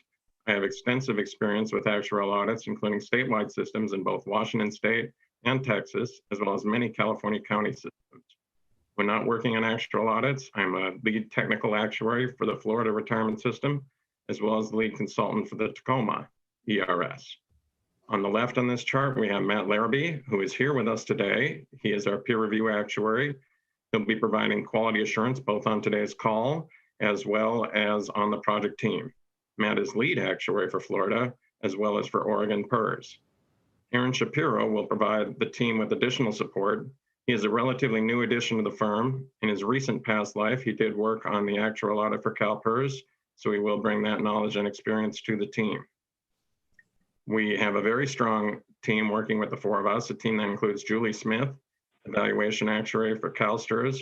She is one of 50 credentialed actuaries and employee benefits in the West region. The team we've assembled for you has a proven record for large, complex public retirement systems with 30 audits in the past 10 years. Now, Nick will talk more regarding why you should select Milliman. Next slide. So this slide shows some of the Milliman strengths. I know you've just heard from several other actuarial firms, so I'm going to take a wild guess that you've heard a lot of the same things. So I just want to highlight a few points. Starting on the orange ring in the diagram, working in the California market, we obviously have some familiarity with CalPERS, but we have not audited you before. We believe that having a fresh but experienced set of eyes would provide CalPERS the greatest confidence in the results. I'll move clockwise from here to experience. Our proposed team has extensive experience with both systems in and outside of California. I think this gives us a balanced perspective. Looking at actuarial expertise, one thing that Milliman has that other firms may not is investment specialists. They can give us additional understanding of analysis of the investment return assumption. I'd also highlight our ability to work well with other actuaries. Even in cases where there have been differences, we've been able to reach an understanding with the retained actuary, so there isn't a dispute of fact between the two actuaries when we present our results. Lastly, although I can't speak as much to other firms' oral communication, I definitely feel that our written communication is better than the other actual audit reports I've seen. Ultimately, of course, the best source is our references. Next slide, please. Milliman as a firm has a long list of actual audits we've performed. Since I would serve as the principal actuary, I just wanted to briefly expand on my experience. As I previously mentioned, I have over 20 years of experience working on actual audits, which I believe is more than any of the other individuals you will be hearing from today. This slide has a list of states where I've done actual audits with the number of individual audits in parentheses. I should note that Daniel was part of the team on most of these. The point I really want to highlight is the breadth of experience. I have extensive experience both in California and nationally. Although I think actuaries in California are generally doing things right, it is informative to see what is being done in other states to get additional perspective. Additionally, for both my retained and audit clients, I have experience working with large, complex agent employer systems and systems with internal actuarial staffs. That concludes our formal presentation, and we look forward to your questions.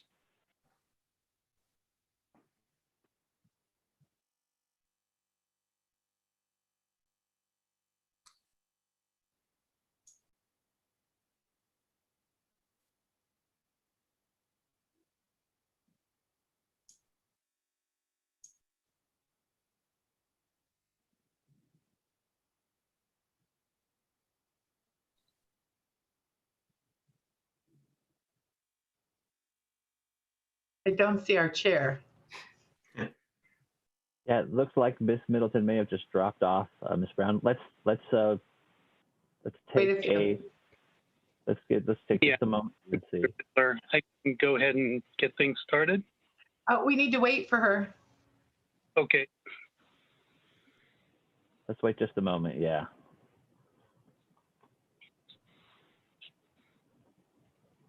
Oh, there we go. Can you hear us, Miss Middleton? I can hear you. Can you hear and see me? Yep. All right. We're good. Everything seems to be working, although I still have a item in the middle of my screen asking me to leave the meeting. So I'm going to try to ignore that for now, and I'll try to behave myself in the future. First question for you. Can you confirm that your firm has read the proposed terms and conditions in the contract provided by CalPERS on April 15, 2021 in the RFP, and today are prepared to sign such terms and conditions if your firm is the successful proposer? If not, please elaborate. Yes, I can confirm we have read the terms and conditions. We had it reviewed by our legal folks. And I would note that in our proposal, we have a few changes that we are asking for. I would note that as a large firm, we have our legal staff is probably more aggressive guarding against risk to our firm than some of the smaller firms. That being said, we understand that actual audits have lower risk, and therefore we have greater flexibility in contract terms. Most importantly, what I'd add is we've always been able to reach an acceptable agreement on actual audits. All right, thank you. Mr. Miller, I believe you get the next question. Yes, thank you. Please explain how your firm would reconcile differences between CalPERS calculation of normal costs, liabilities, or present value of benefits, and your own calculation of those if the difference were larger than 5%.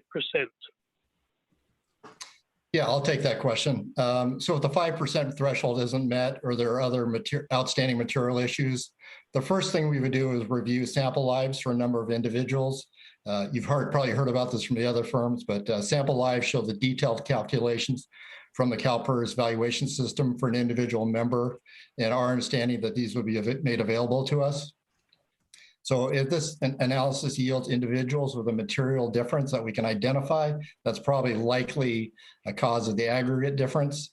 So we would then take the calculations from our valuation system and replicate them in Excel for those individuals, or at least the key calculations where the difference is. We would then send the Excel files, including the formulas, to the CalPERS actual staff so they could see exactly how we were doing our calculation. This way, CalPERS actual staff should be able to more easily identify the differences. We would then discuss the difference and the reasons for them with the actual staff and decide how to proceed from that. In the case we were not observing any differences on the individual calculations, we would take the more extreme step, which is to request a full file showing significant results for each individual. We would then match them up with our valuation results. We would then identify individuals where there were material differences, in which if we were off in aggregate, this would necessarily have to occur. Then we would request detailed calculations for some of the identified individuals.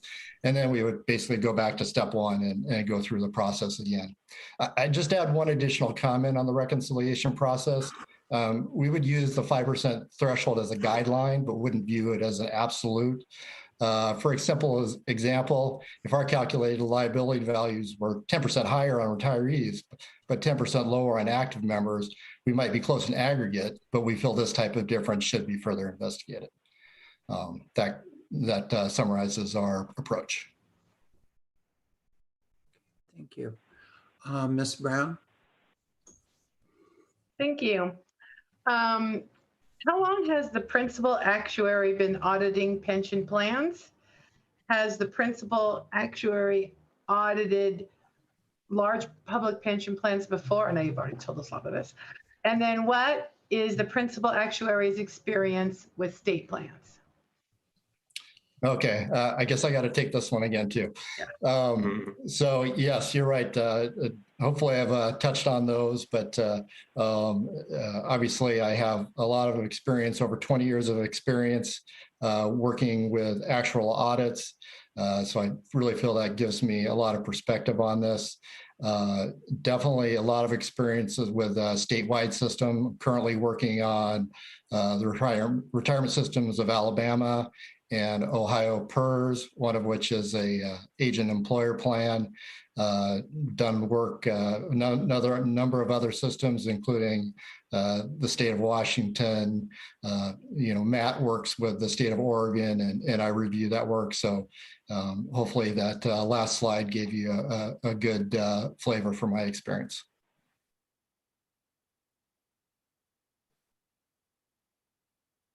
Mr. Ruffino. Thank you, Madam Chair. Two-part question. Please describe your firm's culture and values. How do they align with CalPERS diversity and inclusion?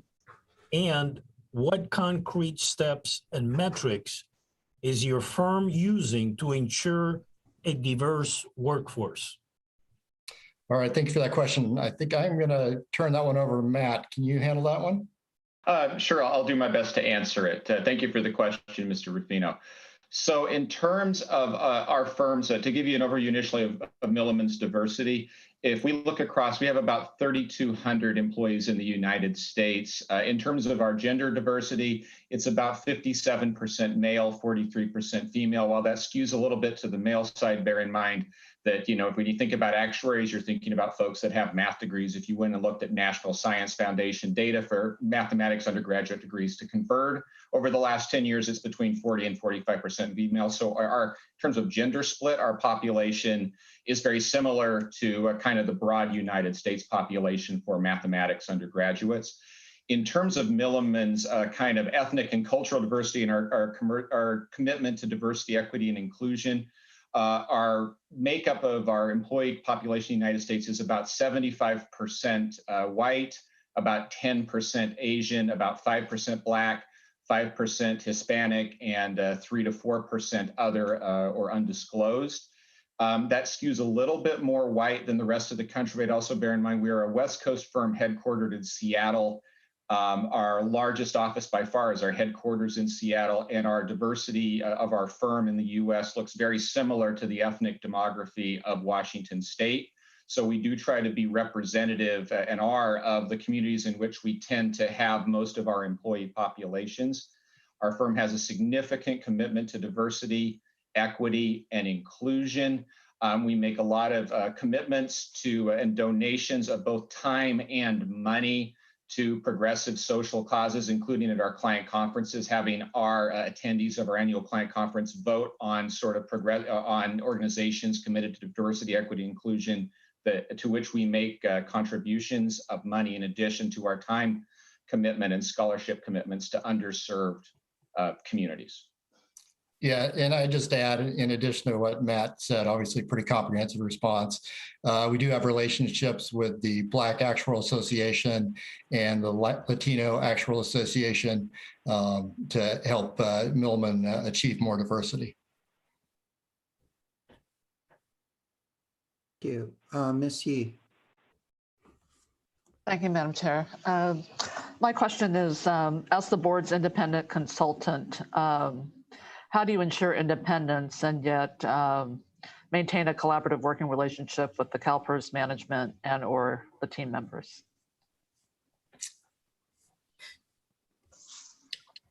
Well, I think the first thing we do is we're going to do the work, and we try to, as you said, we try to do it as independently as possible.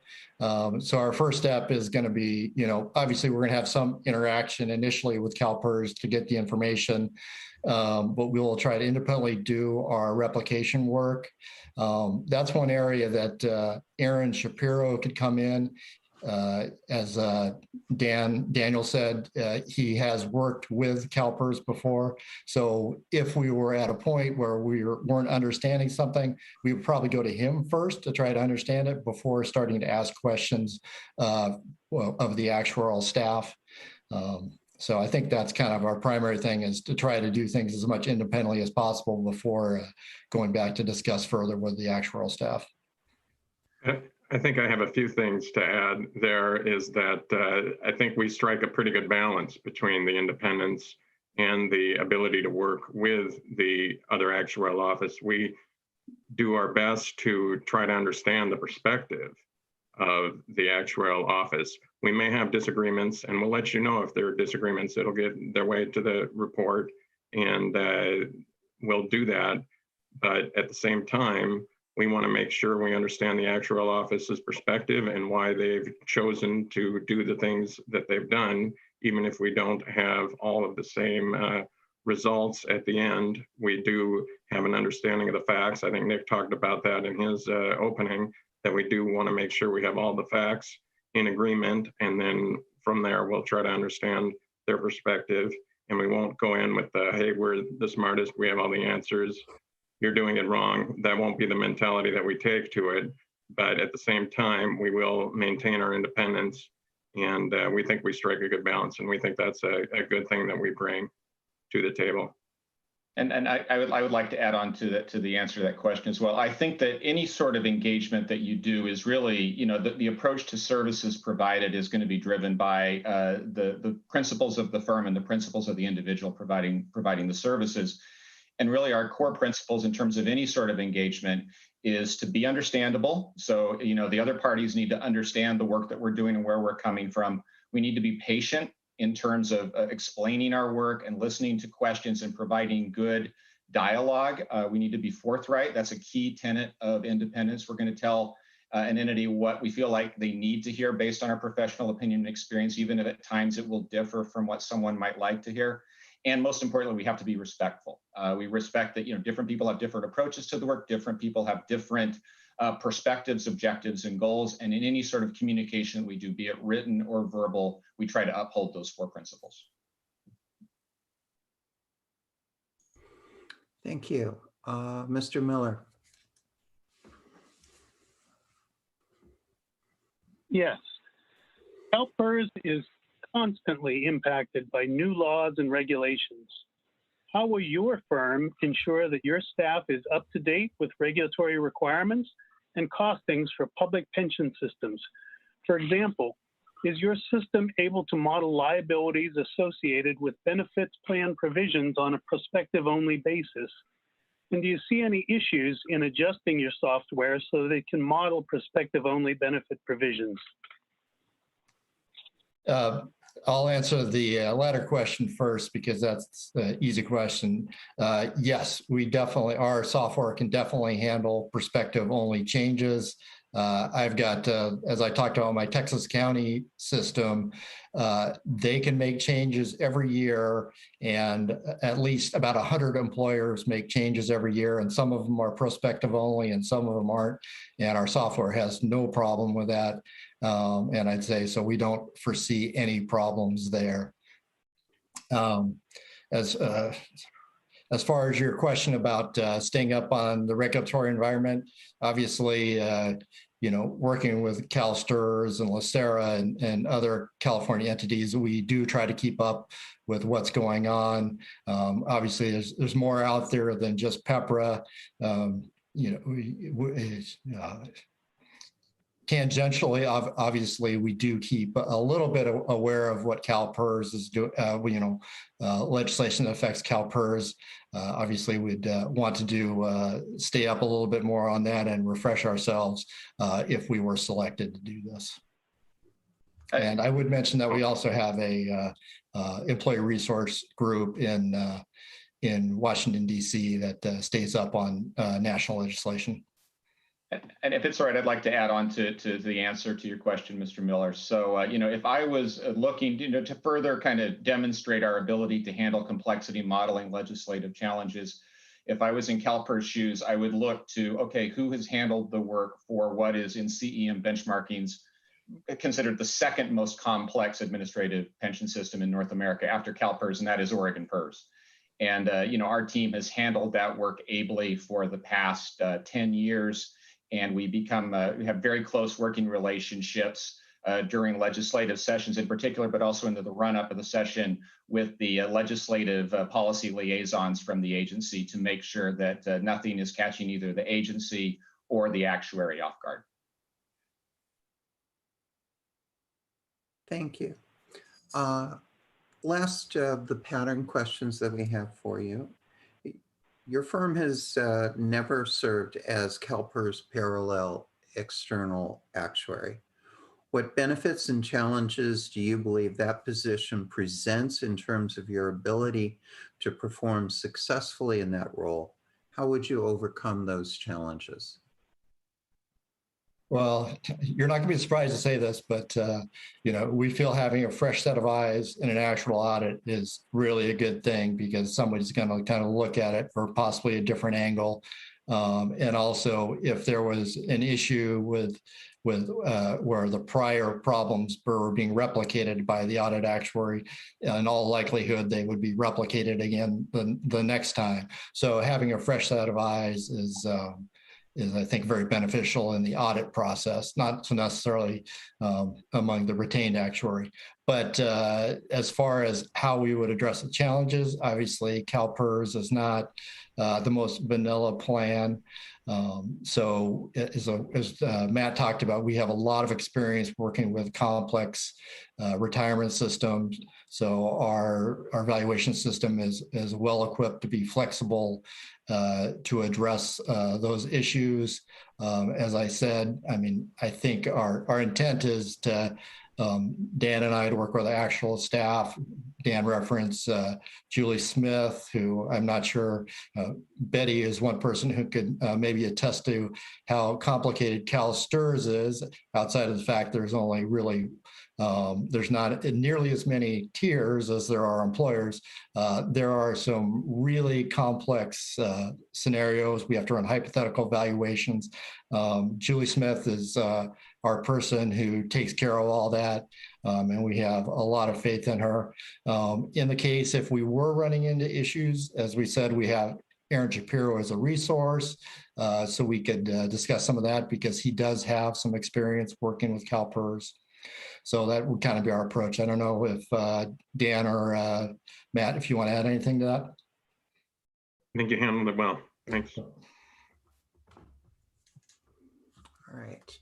We have about 6.5 minutes left to you. If there is anything that you would like to add in relationship to the 7 pattern questions that have been asked you're not under any obligation to use that time, but it is there. Once we've completed this part of the process, we will reset the clock at 5 minutes for follow-up and clarification questions. Yeah, I don't have anything to add except for we appreciate the questions, good, well-rounded questions that definitely put us through our paces. So we appreciate that. I know Matt or Dan, do you have anything to add? Only thing I have to add is if I have a 30-minute agenda item or 20-minute agenda item and it finishes 6 minutes early, I'm appreciative. So I'll leave it at that. Thank you, gentlemen. With that, I'll ask staff to reset the clock at 5 minutes, and we will invite members of the committee to ask follow-up or clarification questions. And I see Controller Yee, if you would like to go forward. Sure. Thank you, Madam Chair, and thank you for the responses to our questions. I just had one question, and it really has to do with kind of this whole fresh eyes kind of perspective. But just from your perspective and experience, is there a best practice in the industry about boards like CalPERS and funds like CalPERS to look at essentially utilizing different firms at certain intervals? So in other words, is there kind of a rule of thumb about when we should be thinking about refreshing the firms that we bring in to do this parallel external actuary work? There isn't that I'm aware of. There's definitely guidance as far as doing actuarial audits. You want to do them every cycle, maybe for every 3 to 5 years. That's pretty well defined, but we don't have any guidance on whether to rotate them or not. As I kind of talked about some of the reasons to rotate them. Obviously, I'm going to say that, but I don't think there's not any specific guidance. Matt, do you have anything to add, or? No, I think there isn't anything promulgated from the Actuarial Advisory Panel or GFOA or the Academy of Actuaries, but there is just kind of more of a common sense aspect to it, right? That, if you think about kind of if somebody's going to continue the project from what they did before, they're probably going to pick up where they left off and kind of build that as the basis. Whereas if you're bringing in a new organization, you are, kind of guaranteed to get a kind of a guarantee of kind of intellectual curiosity and a fresh look at the work, hopefully from a set or sets of experienced eyes. Right. Thank you. Is there anyone else from the committee who has a follow-up question or a clarification question?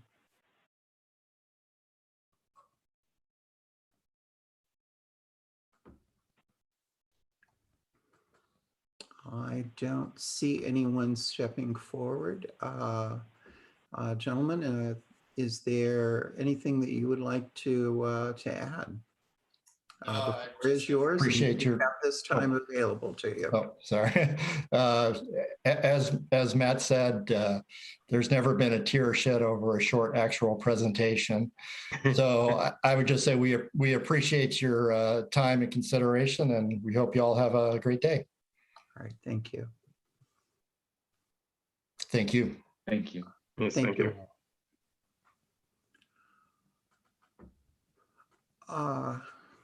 If I could be indulged with taking a 10-minute break, I've received a phone call that on a family matter that I need to respond to.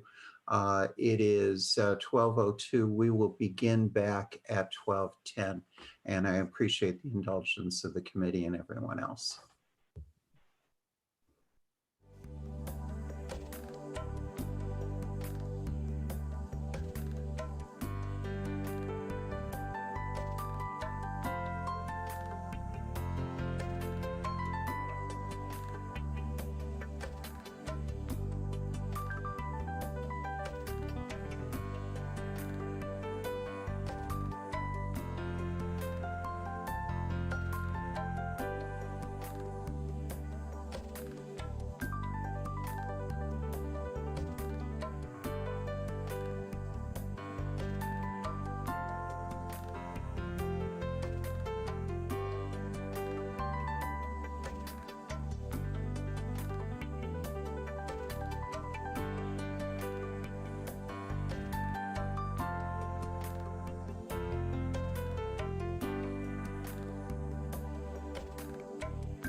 are you on the line? Thank you. All right, then we can proceed. And I've been advised that Siegel is available to join us. And again, my apology for needing to take a break. With that, I'd like to invite everyone from Siegel to join us. And if a representative from Siegel would advise us when you have all of your team members present. Good afternoon, members of the committee. My name is Todd Tauser. I represent Siegel, and we have our 3 members present here today. All right, thank you. The interviews previous to yours, you have agreed that you did not view any of those to the best of your knowledge. Is it true that you and no one on your team observed any of the prior interviews? Yes, this is true. Okay, thank you. With that, we're going to have a 3-part process. We will give you a 5-minute opportunity to make an opening presentation. There will be a 20-minute session that will allow committee members to ask 7 pattern questions that have been asked of every competitor. And then we will conclude with a 5-minute opportunity for follow-up and clarification questions from the committee. And with that, I'll ask staff to start the clock and turn it over to the representatives of the Siegel firm.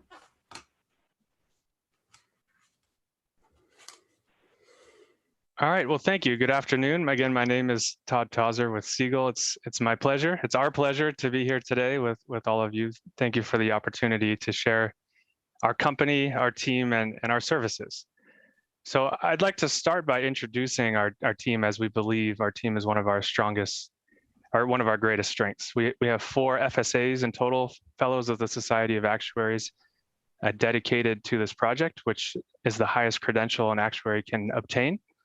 We believe this displays our commitment to CalPERS. And I also have with me here today two members of the Siegel team, Kim Nickel and Jeff Bridges, and I'd like both Kim and Jeff to introduce themselves briefly. Good afternoon. My name is Kim Nickel, and I'm here representing Matt Strom.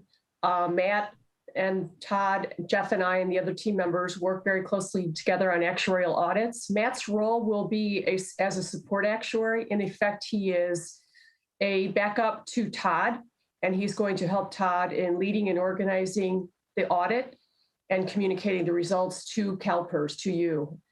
In addition, Matt has another role, which is supervising actuary. He's going to manage the team to oversee the products, the deliverables, and to make sure that we maintain the timelines. Jeff? Good afternoon. I'm Jeff Bridges. I'm an actuary in Siegel's Chicago office. And I will be doing, as the lead actuary, I will be doing a lot of the work in terms of actually managing the project and overseeing all the actuarial work that goes on. And I've been with Siegel for about 4 years. Before that, with some other firms, doing public sector work for many years. And that's me. All right, thanks, Jeff. And as I said, my name is Todd Tauser. I'm Siegel's National Public Sector Retirement Practice Leader, and will be the principal actuary for our team. And in a prior life, I had the privilege of working as an actuary in the CalPERS actuarial office for just short of 10 years. Included in that time, I worked on both the special projects side of the house and in valuation services, and was assigning actuary for about 350 different public agencies at one point in time. And I was also part of the state and schools team, was assigning actuary there as well. I also helped build the actuarial calculations that we put into my CalPERS when that was first going up, and helped with the original designs of the actuarial valuation software rebuild that the actuarial office uses today. So the point here is our team is very familiar with the culture, the processes, and the complex mechanics of the CalPERS actuarial valuations, including non-pooled and risk pooling for public agencies, direct rate smoothing of contributions, amortization policy changes that have been implemented, the asset liability management cycle that CalPERS is going through right now, the terminated agency pool, et cetera.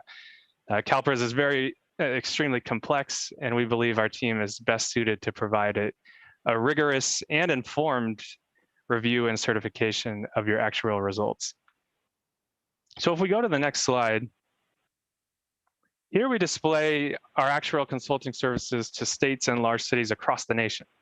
There's a lot of detail here, but the main point is that between retirement, health, and defined contribution plans, we consult to 36 states and all of the 10 largest cities. And our retirement practice in particular is displayed here by the pink diamonds, which is well represented across cities and states. So really just a graphic to show our depth of engagement and expertise across the nation. And now going on to the next slide, beyond ongoing actuarial consulting services, here we've narrowed down on recent audits that we've done similar to the parallel actuarial evaluation and certification services required by CalPERS. On the left, we've provided similar services in various state and national systems across the United States. And on the right, you can see how many actuarial audits we performed right here in the state of California. These audits show our California expertise at the city, county, and statewide levels. And this sets up my final slide, where we want to conclude our initial presentation by illustrating Siegel's dedication to the state of California. Here we display our California public sector clients, most of which we do ongoing actuarial consulting for. And specific to public pensions, we provide actuarial services to 12 of the 20 independent county systems, the 1937 Act county plans, including the Sacramento County Employees Retirement System right here in Sacramento. And we also partner with a number of cities, including all of the Los Angeles city retirement plans. So altogether, I hope we've demonstrated that Siegel has a national expertise and that we bring that expertise for the required services for CalPERS. Thank you. That concludes the time that you had available for an introduction. We'll move on to the 7 pattern questions that we have, and a 20-minute total time frame is available for that. I'll start with the first question. Confirm that your firm has read the proposed terms and conditions in the contract provided by CalPERS on April 15, 2021 in the RFP, and today are prepared to sign such terms and conditions if your firm is the successful proposer. If not, please elaborate. Yes, I could confirm that we read through the contract in detail and we sent it to our legal department. We did have a few proposed minor modifications to the contract through our legal department, but none of them were essential in our eyes. So we are prepared to sign the contract, but we believe in good faith that we may be able to figure out slightly better language where appropriate if CalPERS is amenable to it.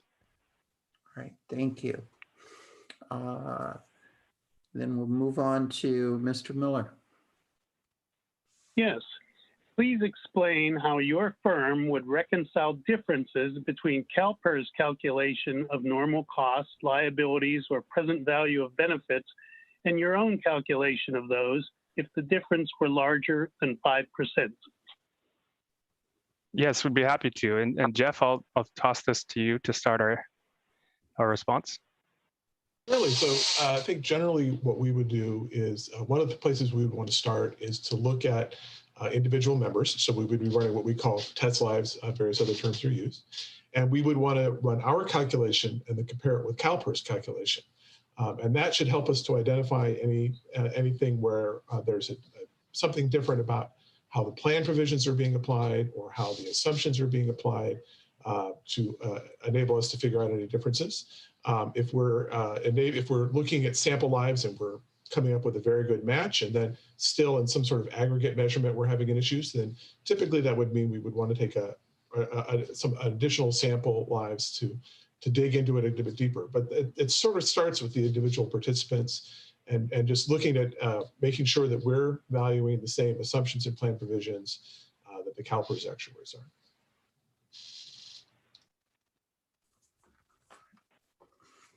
Okay, Ms. Brown. Thank you. My question's in 3 parts. How long has the principal actuary been auditing pension plans? Has the principal actuary audited large public pension plans before? And what is the principal actuary's experience with state plans? So yes, I'll try to answer that in order. So how long I've been auditing large plans is an interesting question because I spent a large majority of my time working for CalPERS, in-house at CalPERS. So in that realm, we certainly did review of our own work there at CalPERS, but we're not, of course, in the business of going out and auditing other pension systems. So I'm very familiar with CalPERS, and that gets into the idea of statewide systems, and how much I've worked with statewide systems. I moved from CalPERS to a rather non-traditional role. I worked for S&P Global Ratings as their director of municipal pensions. So S&P got in mind that they wanted to better understand pension risks and the trajectory of pension plans across the United States for their credit rating process. So they ended up hiring me, and they asked me to build a risk framework to identify and evaluate pension plans across all 50 states.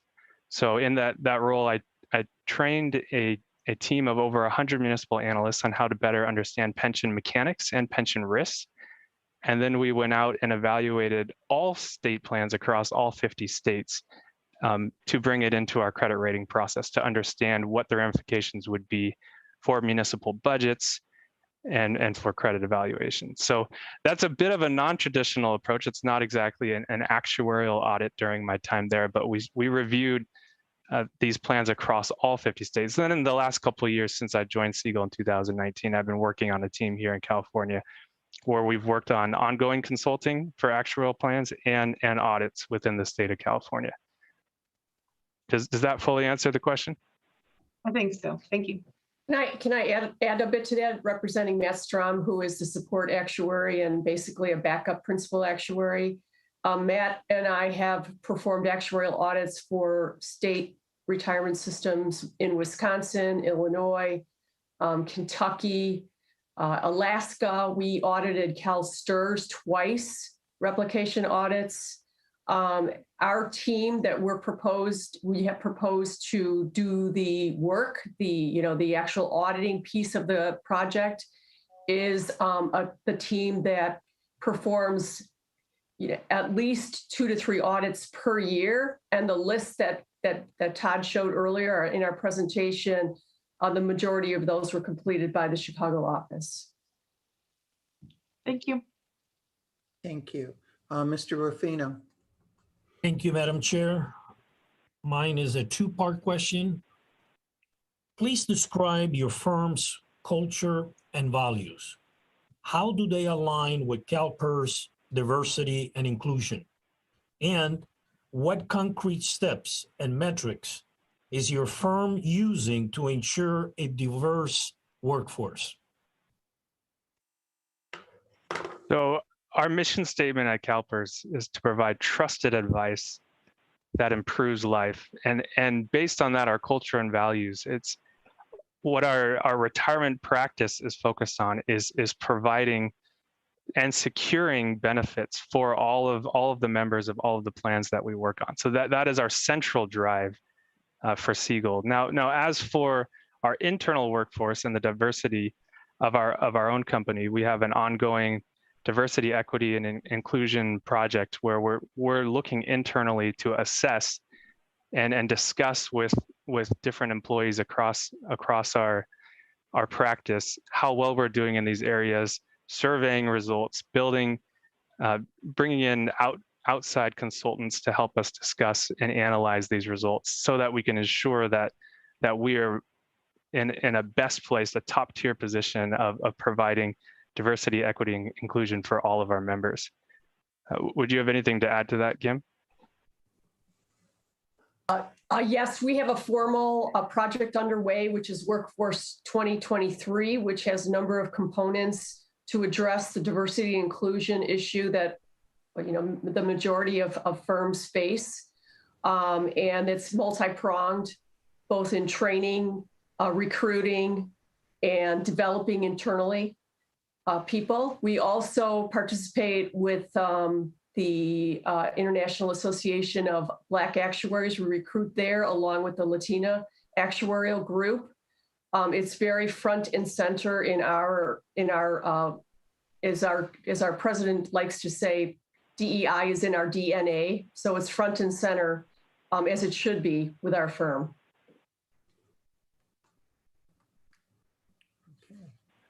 Ms. Yee. Thank you, Madam Chair. My question is, as the board's independent consultant, how do you ensure independence and yet maintain a collaborative working relationship with the CalPERS management and or team members? Sure, I'll start by passing this to Kim, and then I'll provide some comments as well. So in maintaining independence, our work is to be auditing the CalPERS plans, and we're very professionally inclined. We are required to adhere to the actuarial standards of practice, which would forbid us from any sort of collusion with or any sort of dependence on CalPERS staff. We are professionals. If in fact there were some issue that were to, if actuaries find that they're in a position that they find uncomfortable, there's a group within the actuarial group community called the ABCD group where we can call and get recommendations and advice. But we certainly are going to do our work independently. We are setting up, we do have some programs already set up. We've set up our own programs for CalPERS, and we will be doing that independently from anybody at CalPERS. Yeah, thanks, Kim. And so I'll add to that, as Kim mentioned, in our profession, we have robust standards of practice. We're a self-policing organization, and those are put on primarily through the American Academy of Actuaries, an organization called the American Academy of Actuaries. And I can speak to my current role right now. I sit as the chair of the American Academy of Actuaries Public Pensions Committee. So overseeing the kinds of information that comes out of the public pension space, which is of course what we're discussing here, I sit as chair. And so not only do we have this high standard of practice high standards across the organization, but that applies specifically to the work that I oversee there at the Academy. Mr. Miller. Yes.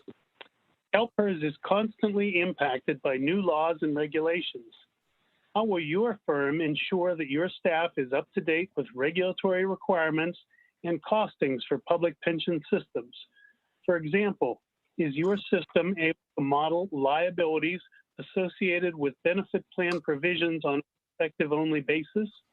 And do you see any issues in adjusting your software so that it can model prospective-only benefit provisions?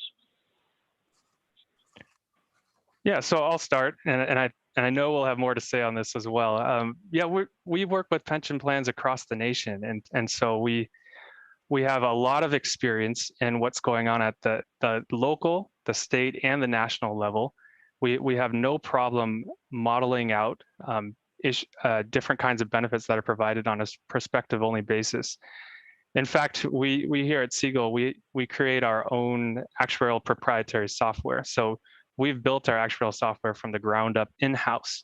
And what that means for us is we have a lot of flexibility in terms of whatever the needs of our clients are, we're able to take those needs and work with our programming team to build it within that software. So we're not limited by some kind of off-the-shelf software that someone else controls somewhere else.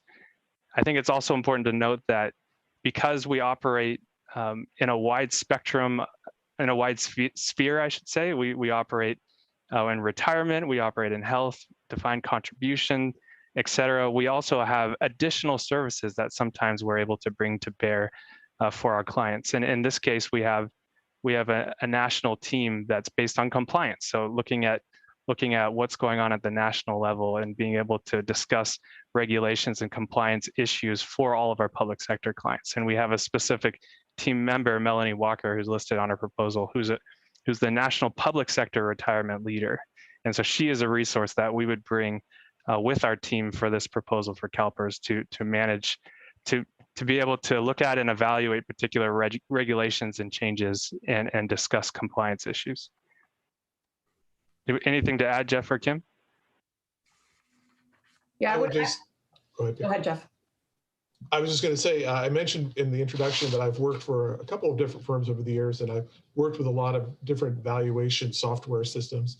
And Siegel has a top-notch system, very flexible, and we can program a lot of different kinds of plans in there. We deal with a lot of different kinds of plans. We've talked about a number of the statewide, but also in other spheres, we do a lot of work with variable annuity plans and things that, some of which have very complex structures. So including being able to model prospective plan changes, as was mentioned in the question. So I'm very confident in our software's ability to handle any challenge we throw at it. And I would add that Melanie's role not only is to inform our clients, but her role is also to inform the team, to be the teams across the company to ensure that we're up to date on all compliance and legislative issues.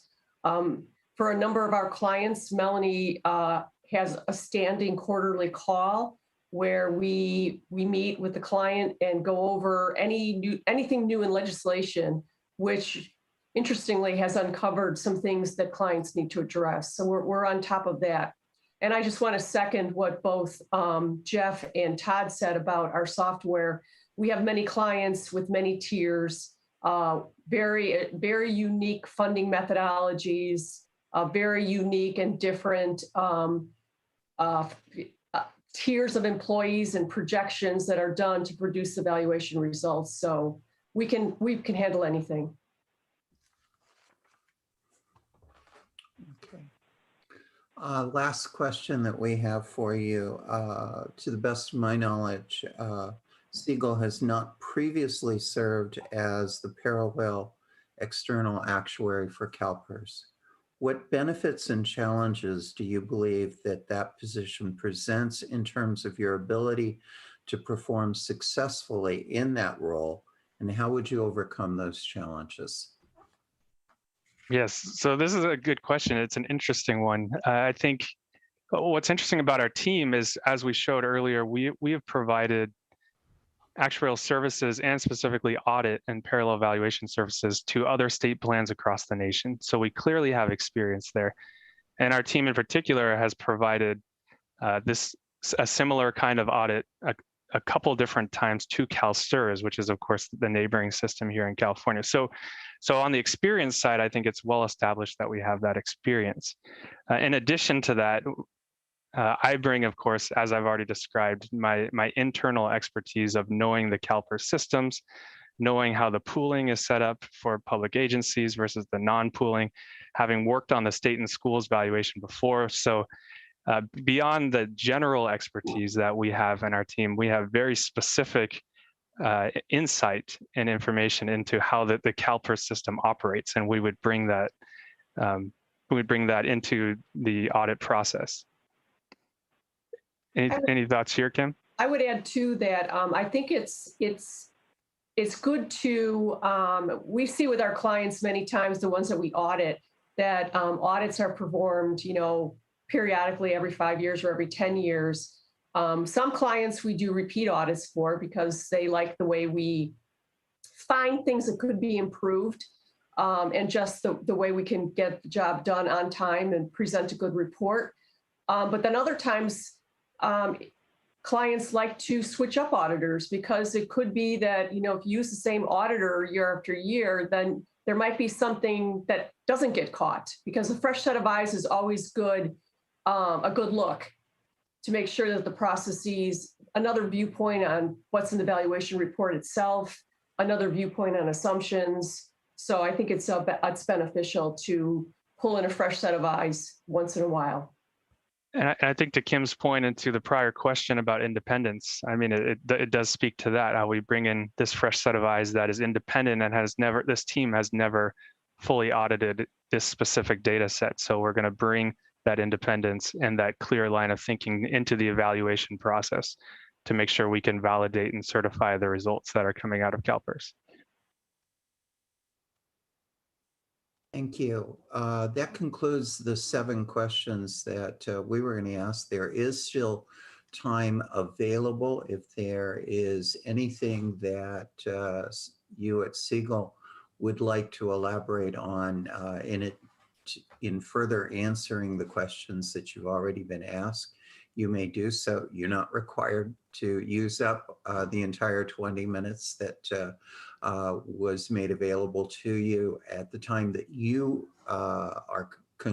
conclude, we will move on to a new setting of the clock at 5 minutes for follow-up and clarification questions. Sure, I wouldn't mind following up on one of the questions was asking about the independence versus the benefits that we would be providing to CalPERS. And I did get to spend a little bit of time in the introduction about our dedication to the state of California and all of the work that we do within the state. I do want to mention on top of that, that I've had the opportunity to get involved in retirement benefits leadership within the state. So I represent the Speaker of the Assembly on the California Actuarial Advisory Panel, which is there to provide objective information and best practices to municipalities across the state of California. I also partnered with the California State Auditor on her high-risk local government advisory team, and I sit on the board of the California Society of Municipal Analysts, and I operate there as their program chair and pension expert. And one last thing to mention here is I live in 20 minutes away in Davis, California. So in terms of accessibility, I'm fully accessible to the staff and the board in person at almost a moment's notice throughout this engagement. So I think both our team as a whole, showing both our national and our local expertise within California, and the California focus that our team's leadership brings to this project would be of an advantage to CalPERS as we would go through the work offered here. And if there's nothing further, then we will ask staff to reset the clock for 5 minutes to provide an opportunity for follow-up and clarification questions. Is there any member of the committee who would like to ask a follow-up or clarification question? Controller Yee. Thank you, Madam Chair, and thank you for all of the responses to our pattern questions. And maybe with respect to clarification, so with the Siegel Company not having served previously as the parallel external actuary, I was wondering, how would you initiate the engagement if you were selected? In other words, how would you kind of set the tone and the expectations of what that relationship would look like? Sure. So we would start right away by, as soon as we had the engagement, by getting in touch with staff and making sure that we set an understanding right up front of what requirements were on both sides of the page, what the deliverables are, what the expected timeline is. And then, of course, the first task within this process is looking at public agencies. And so that's where we would start.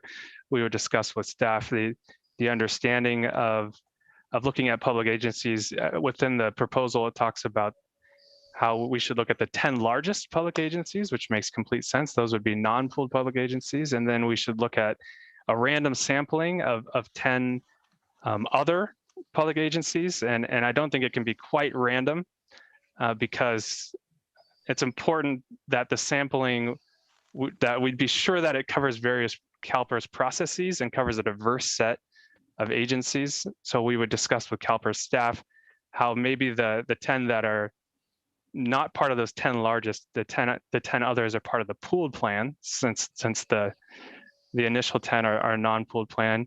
When we would want to make sure to cover both of CalPERS large pools, so we'd probably look at 5 from the miscellaneous pool and 5 from the safety pool. And then we would want to make sure, even within that selection of 5 from the miscellaneous and 5 from the safety, that we're going to cover different agencies that have different member classifications and different benefit structures, and of course, PEPRA and non-PEPRA. So we'd be discussing up front all of this just to set up the process in this first year of the public agency evaluation. Of course, we would do similar for the tasks in the outlying years. where we'd make sure we're on the same page, make sure we cover the most diverse set of information, and understand deliverables and lines of communication to work with CalPERS staff. Jeff or Kim, any thoughts beyond that? No, I think that covers it. I think that, we like to have good relationships with our clients. We're very open, honest, professional, and accessible. And so, because it's such a large group of FSAs on the team, there will always be somebody available to answer an immediate question. We communicate very well within our own team, and we communicate very well with our clients. Great, thank you. Madam Chair, if I could, just another brief question for clarification. In the bucket of statements made about fresh pair of eyes, is there an industry standard or best practice in your experience that is employed with respect to different funds or with funds utilizing different firms? In other words, is it a best practice or is there a rule of thumb about when we should be thinking about refreshing, firms? I don't know about a rule of thumb. Or a best practice rather. I think it really depends upon the relationship that the client has with its current auditor. Having done audit work more than one time for a client, I always like to get hired. We always like to get hired again. But then on the other hand, it's from my perspective, from an actuary's perspective, it's always good to have a new challenge, to be able to dig in and put a fresh set of eyes on the work that has been done previously. So I think it's really CalPERS call as to whether or not it's time for a fresh set of eyes. Obviously, we would prefer that you decide to do such a thing. And we would obviously, do our very best job that we can do. Yeah, and I would add to that, CalPERS is a bit unique in that it has its own actuarial office that is fully housed internally. For most of the plans we work with, they hire a consulting actuarial firm just to do the baseline actuarial calculations. And then they hire a second consulting firm to then go and audit the work that's being done by the ongoing consulting actuary. And that's not the case with CalPERS, of course. So with these other systems, typically you see the ongoing actuary usually staying around for quite a bit of time because they have the history, the background. But then with the auditing firm, that's where you see more turnaround. Like Kim said, it's not necessarily a turnaround every time, but you see more turnaround because there's not the need necessarily of an ongoing relationship. There's more a need to check the work and examine what's going on and dig into the results. And that's harder to do when you've already been doing it for a number of years. So we see a lot more turnover on the auditing side compared to the ongoing consulting side, even though, again, there's not some standard out there stipulating how it should be done. And I would say that the norm is to change. It's kind of unusual with all the audits we've done. We've done a couple more than once, but generally we do them once. And then, if we do it again, it might be 5 or 10 years later. Thank you. We have only a few seconds left. Are there any other questions from the committee members? Seeing none, is there anything that you would like to add in the last few seconds we have available? Related to the audit too. We were hired by a retirement system for the third time to do the work. And we purposely, when we submitted our proposal, we used a completely different set of retirement actuaries and said, we're proposing with the same Siegel, but you've got a new group of actuaries who are going to start from scratch. And we were successful in winning that work. All right. And also just thank you for your time. We appreciate being here today and being able to speak with all of you. We thank you for your time. Thank you for the presentation. This does conclude Siegel's interview, and we'll ask you to step away from the Zoom. It actually also concludes all of our interviews, and we will now be moving on to the scoring process. Thank you. Thank you.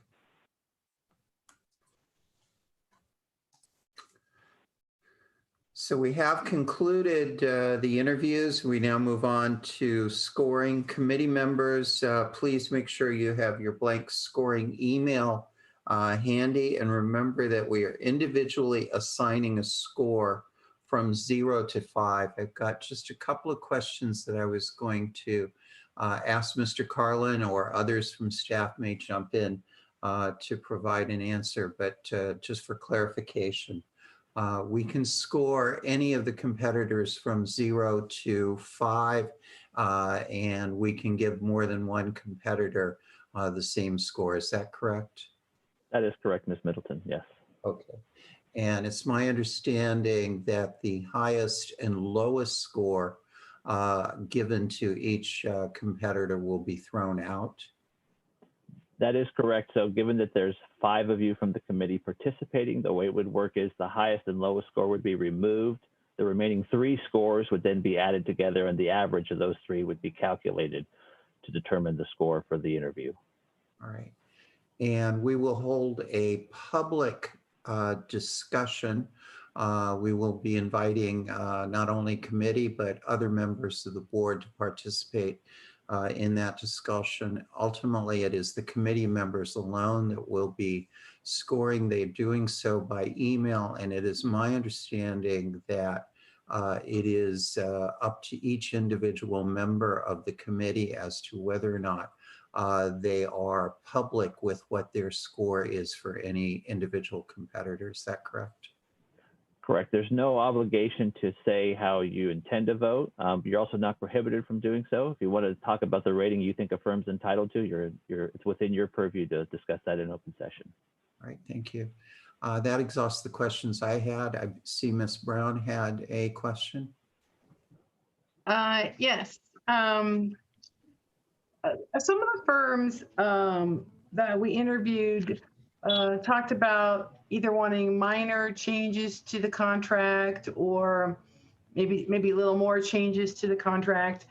And it's my understanding that we can take that into consideration. Is that true, Mr. Carlin?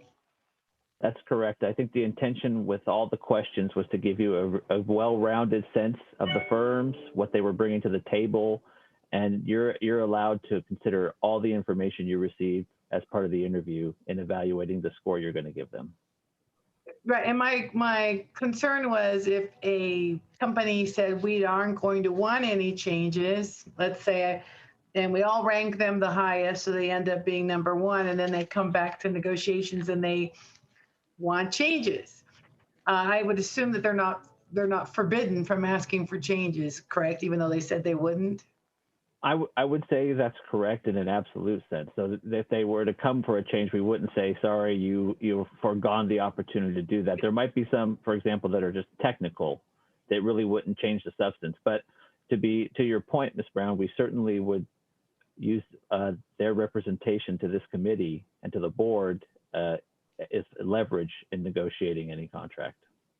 Yeah, in my not so recent past, and that's happened to me before, where consultants, when they submitted, say we agree to the terms, and then you get down and you select them, a board approves them, and then they want changes to the terms. Yeah, so I've just had some personal experience with that. All right, thank you.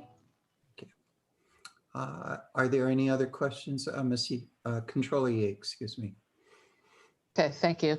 My question had to do with how concerned should we be about, and this might be my oversight, but just about the team that's actually going to be assigned from each firm to this particular work with CalPERS.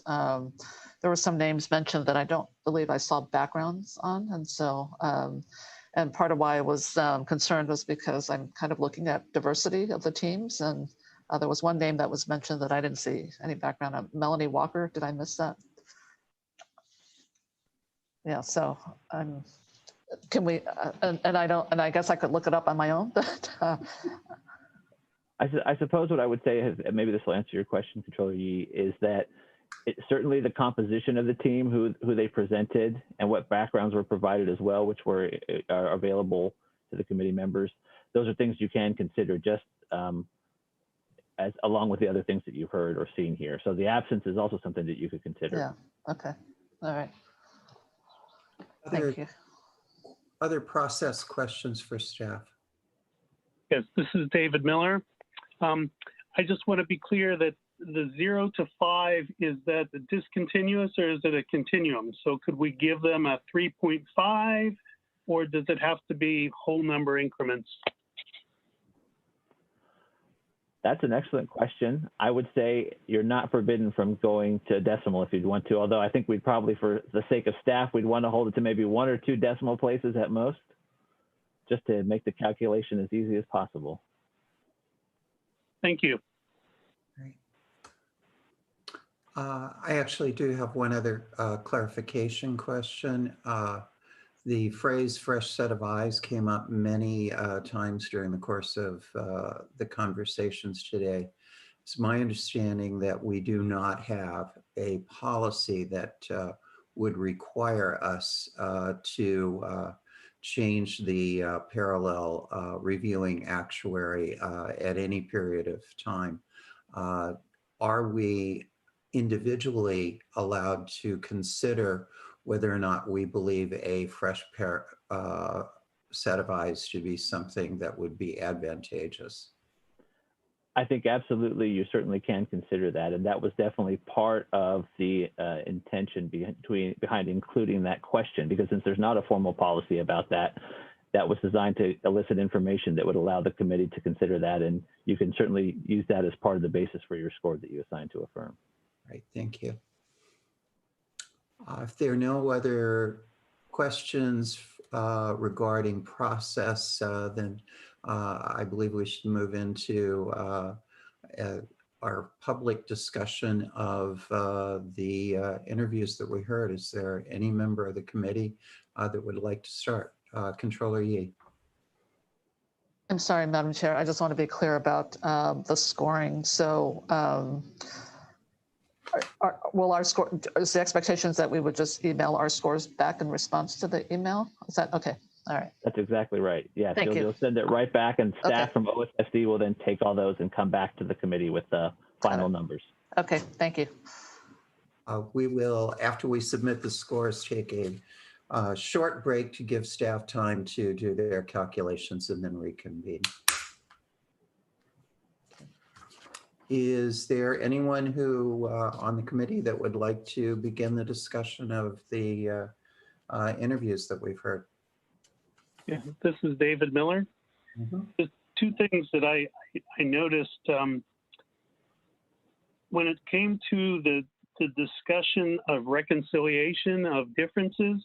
It seemed like Milliman and Siegel in particular gave very specific answers that were really kind of like what I would have been looking for, and the others didn't quite, in varying degrees, answer that as clearly and specifically in terms of looking at sample lives, test lives, and everything. So that was one thing that did strike me about the responses there. A lot of the other responses were in terms of the size and scope of their experience and the partner's experience and everything.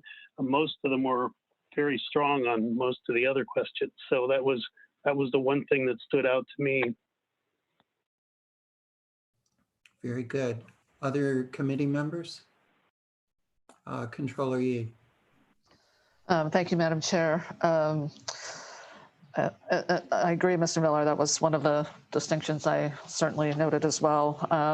Although I think maybe the way the question was phrased, I'm not so sure that it necessarily suggested that they go granular about the approach. So, but another area that struck me, and I'm trying to weigh just how to consider this, and that has to do with the systems employed by each of the firms. And to the extent that firms have proprietary systems and I'm not quite sure how to evaluate that with respect to certainly the ability to accommodate some of the changes that Mr. Miller, I think you encompassed in your question. That was another difference that I spotted among the firms, and something I'm going to give some thought to as well.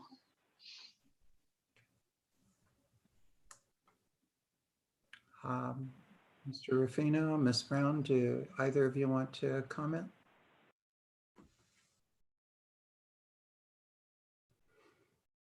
Then let me open it up to any member of the board that is on the call that would like to comment.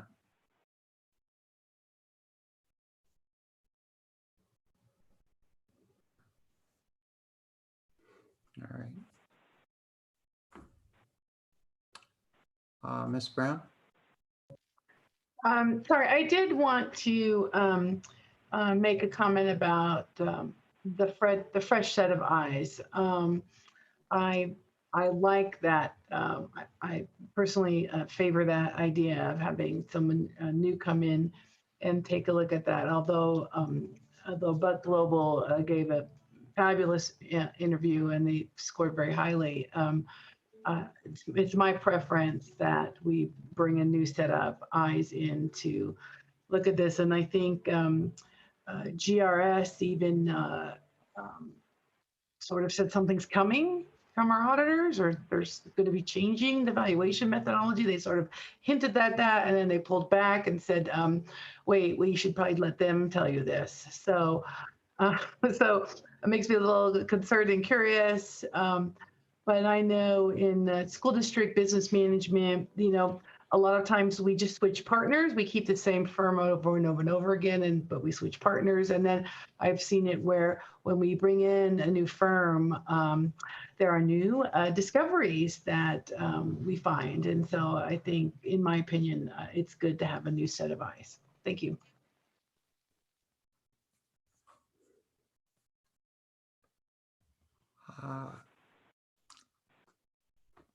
Let me add that I thought all 5 interviews were strong firms, and I found myself favorably impressed by each interview, sometimes a little bit differently in terms of the qualifications that they were bringing, but each interview was very strong. I'm struggling as to who I thought was the strongest of the interviews, but I would concur with Ms. Brown that I think after 5 years that there is a benefit to be had by bringing a different firm in. I know that is not a requirement that we have, and given the quality of the interview that Buck provided us, I am certainly pleased that we had an opportunity to hear from them. But when I look at some of the strengths that some of the other firms brought in, I was particularly impressed with the California connections of Siegel and Chiron, as they've both done work with CalSTRS, with the UC system, in Chiron's case, with a number of counties. We also saw that with Siegel in terms of their relationships with cities and counties across the state of California. And there are advantages to that. GRS certainly comes across with an incredibly strong presence from the 2 leaders that were primarily responsible for their presentations. It's not surprising that either one of them have national reputations.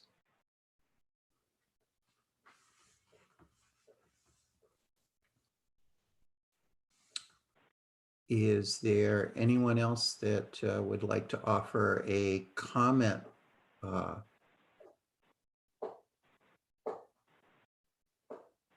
So hearing none, what we now have an obligation to do as committee members is to email to OSSD our scores. Again, you can score any of the competitors with the same score or with a different score. The score needs to be from 0 to 5, and Mr. Carlin has indicated that if you want to add a decimal point to that score between 0 and 5, you may do so. It will take staff approximately 20 minutes to complete scoring, so I ask you to very promptly provide to OSSD your score. So why don't we give the committee members until 1:05 to submit your scores, and we will reconvene at 1:25 to hear the compilation of the scores and to announce a winner. With that, thank you.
now reconvene. The staff has completed calculating the scores. At this time, I would like Fritzi Archuleta, our Deputy Chief Actuary, to please announce the final score for each finalist. Thank you, Madam Chair. I will now read the interview scores for each finalist in alphabetical order. Buck Global received 350 points for their interview score. Chiron Inc. received 293 points for their interview score. Gabriel Roeder Smith & Company received 433 points for their interview score. Milliman Inc. received 350 points for their interview score. And the Siegel Company received 380 points for their interview score. Combined with their preliminary total score, Buck Global received a total score of 840 points. Chiron Inc. received a total score of 714 points. Gabriel Roeder Smith & Company received a total score of 810 points. Milliman Inc. received a total score of 754 points. And the Siegel Company received a total score of 727 points. Madam Chair, the finalist with the highest total score is Buck Global. Thank you. I will now entertain a motion for a recommendation to the full board. So moved. Is there a second? I will second that motion, Madam Chair. Okay. Is there discussion? Ms. Brown? So that's the same firm we've been using. And so do we have to select them since they were the highest rated? Maybe that's a question for our law firm. And we could look at number 2. This is Robert Carlin from the legal office. So I did hear the commentary from committee members about interest in a fresh set of eyes. And you're correct, Ms. Brown, this is the firm that has previously been doing the work for us. The RFP requires that we award the contract to the highest scoring firm. We're not obligated to award a contract, but my recommendation at this juncture would be that the committee recommend the highest score to the full board, and then that could be a decision that the full board would make, but the RFP does require us to go by who scored the highest overall. Would you give that same talk to the full board? That they recommend that the full board or does the full board have a choice? So the full board is also bound by the terms of the RFP. But let me hasten to add, I will not be addressing the full board at this when it comes back in June at the regular meeting. That'll be my my boss, Mr. Jacobs. So I don't want to presume to speak on his behalf, but that's my 2 cents right here as I'm sitting here with all of you. Well, I would certainly hope that legal advice is legal advice, regardless of who you get it from. Absolutely. I don't think it would change, but. Thank you. I want to make sure that we're all clear on that. All right. Thank you. Controller Yee. Thank you, Madam Chair. I share Ms. Brown's perspective on this as well. And I did also understand per Mr. Carlin's statement that we're bound by the RFP requirements. But I would ask that when this does come before the full board that we actually have Mr. Jacobs bring us some options. Should the board want to entertain looking at a different firm rather, other than the highest scoring firm. I do share the concern about the firm having been doing this work for CalPERS for a while. I think we are at a juncture where there are going to be some new considerations that should be factored in about the I guess the wisdom of looking at potentially a new firm coming in. So I would just ask that we have all of our options before us when we talk about this in June before the full board. Are there any other comments from any members of the committee? I will echo the comments of Controller Yee and Ms. Brown that I would like to see the full board have options. I do believe all of the candidates that we reviewed today were qualified to do this, and we have a process that was put forward that everyone competed equally on. There is a issue that I think the board may want to consider in the future as to whether or not we have a rule regarding the length of time that an individual firm could compete for a contract such as this. So are there any further comments from members of the committee? And are there any members of the board who are present that would like to speak? Seeing none, if we could have a roll call vote, please. And Madam Chair, I just want to jump in quickly and just with the suggested motion, just the language for both for the public and the committee members. You're free to alter this, but this was just the suggested language. The motion would be that the committee recommend to the board that the board award the contract to the highest scoring firm, which here would be Buck, as the highest ranking finalist, subject to final negotiations and satisfaction of all requirements, and direct staff, this would obviously be after board's approval, but direct staff to begin contract negotiations for the contract with the finalist. If staff in its discretion concludes that negotiations are unsuccessful, staff would begin contract negotiations with the next highest scoring finalist. So I just put that for your consideration. Is that acceptable to the maker and to the second? Yes, ma'am. I'm fine with that as it relates to the firm, yes. Okay. Roll call vote, please. Margaret Brown, No. Frank Ruffino for Fiona Ma, Aye. David Miller, Aye.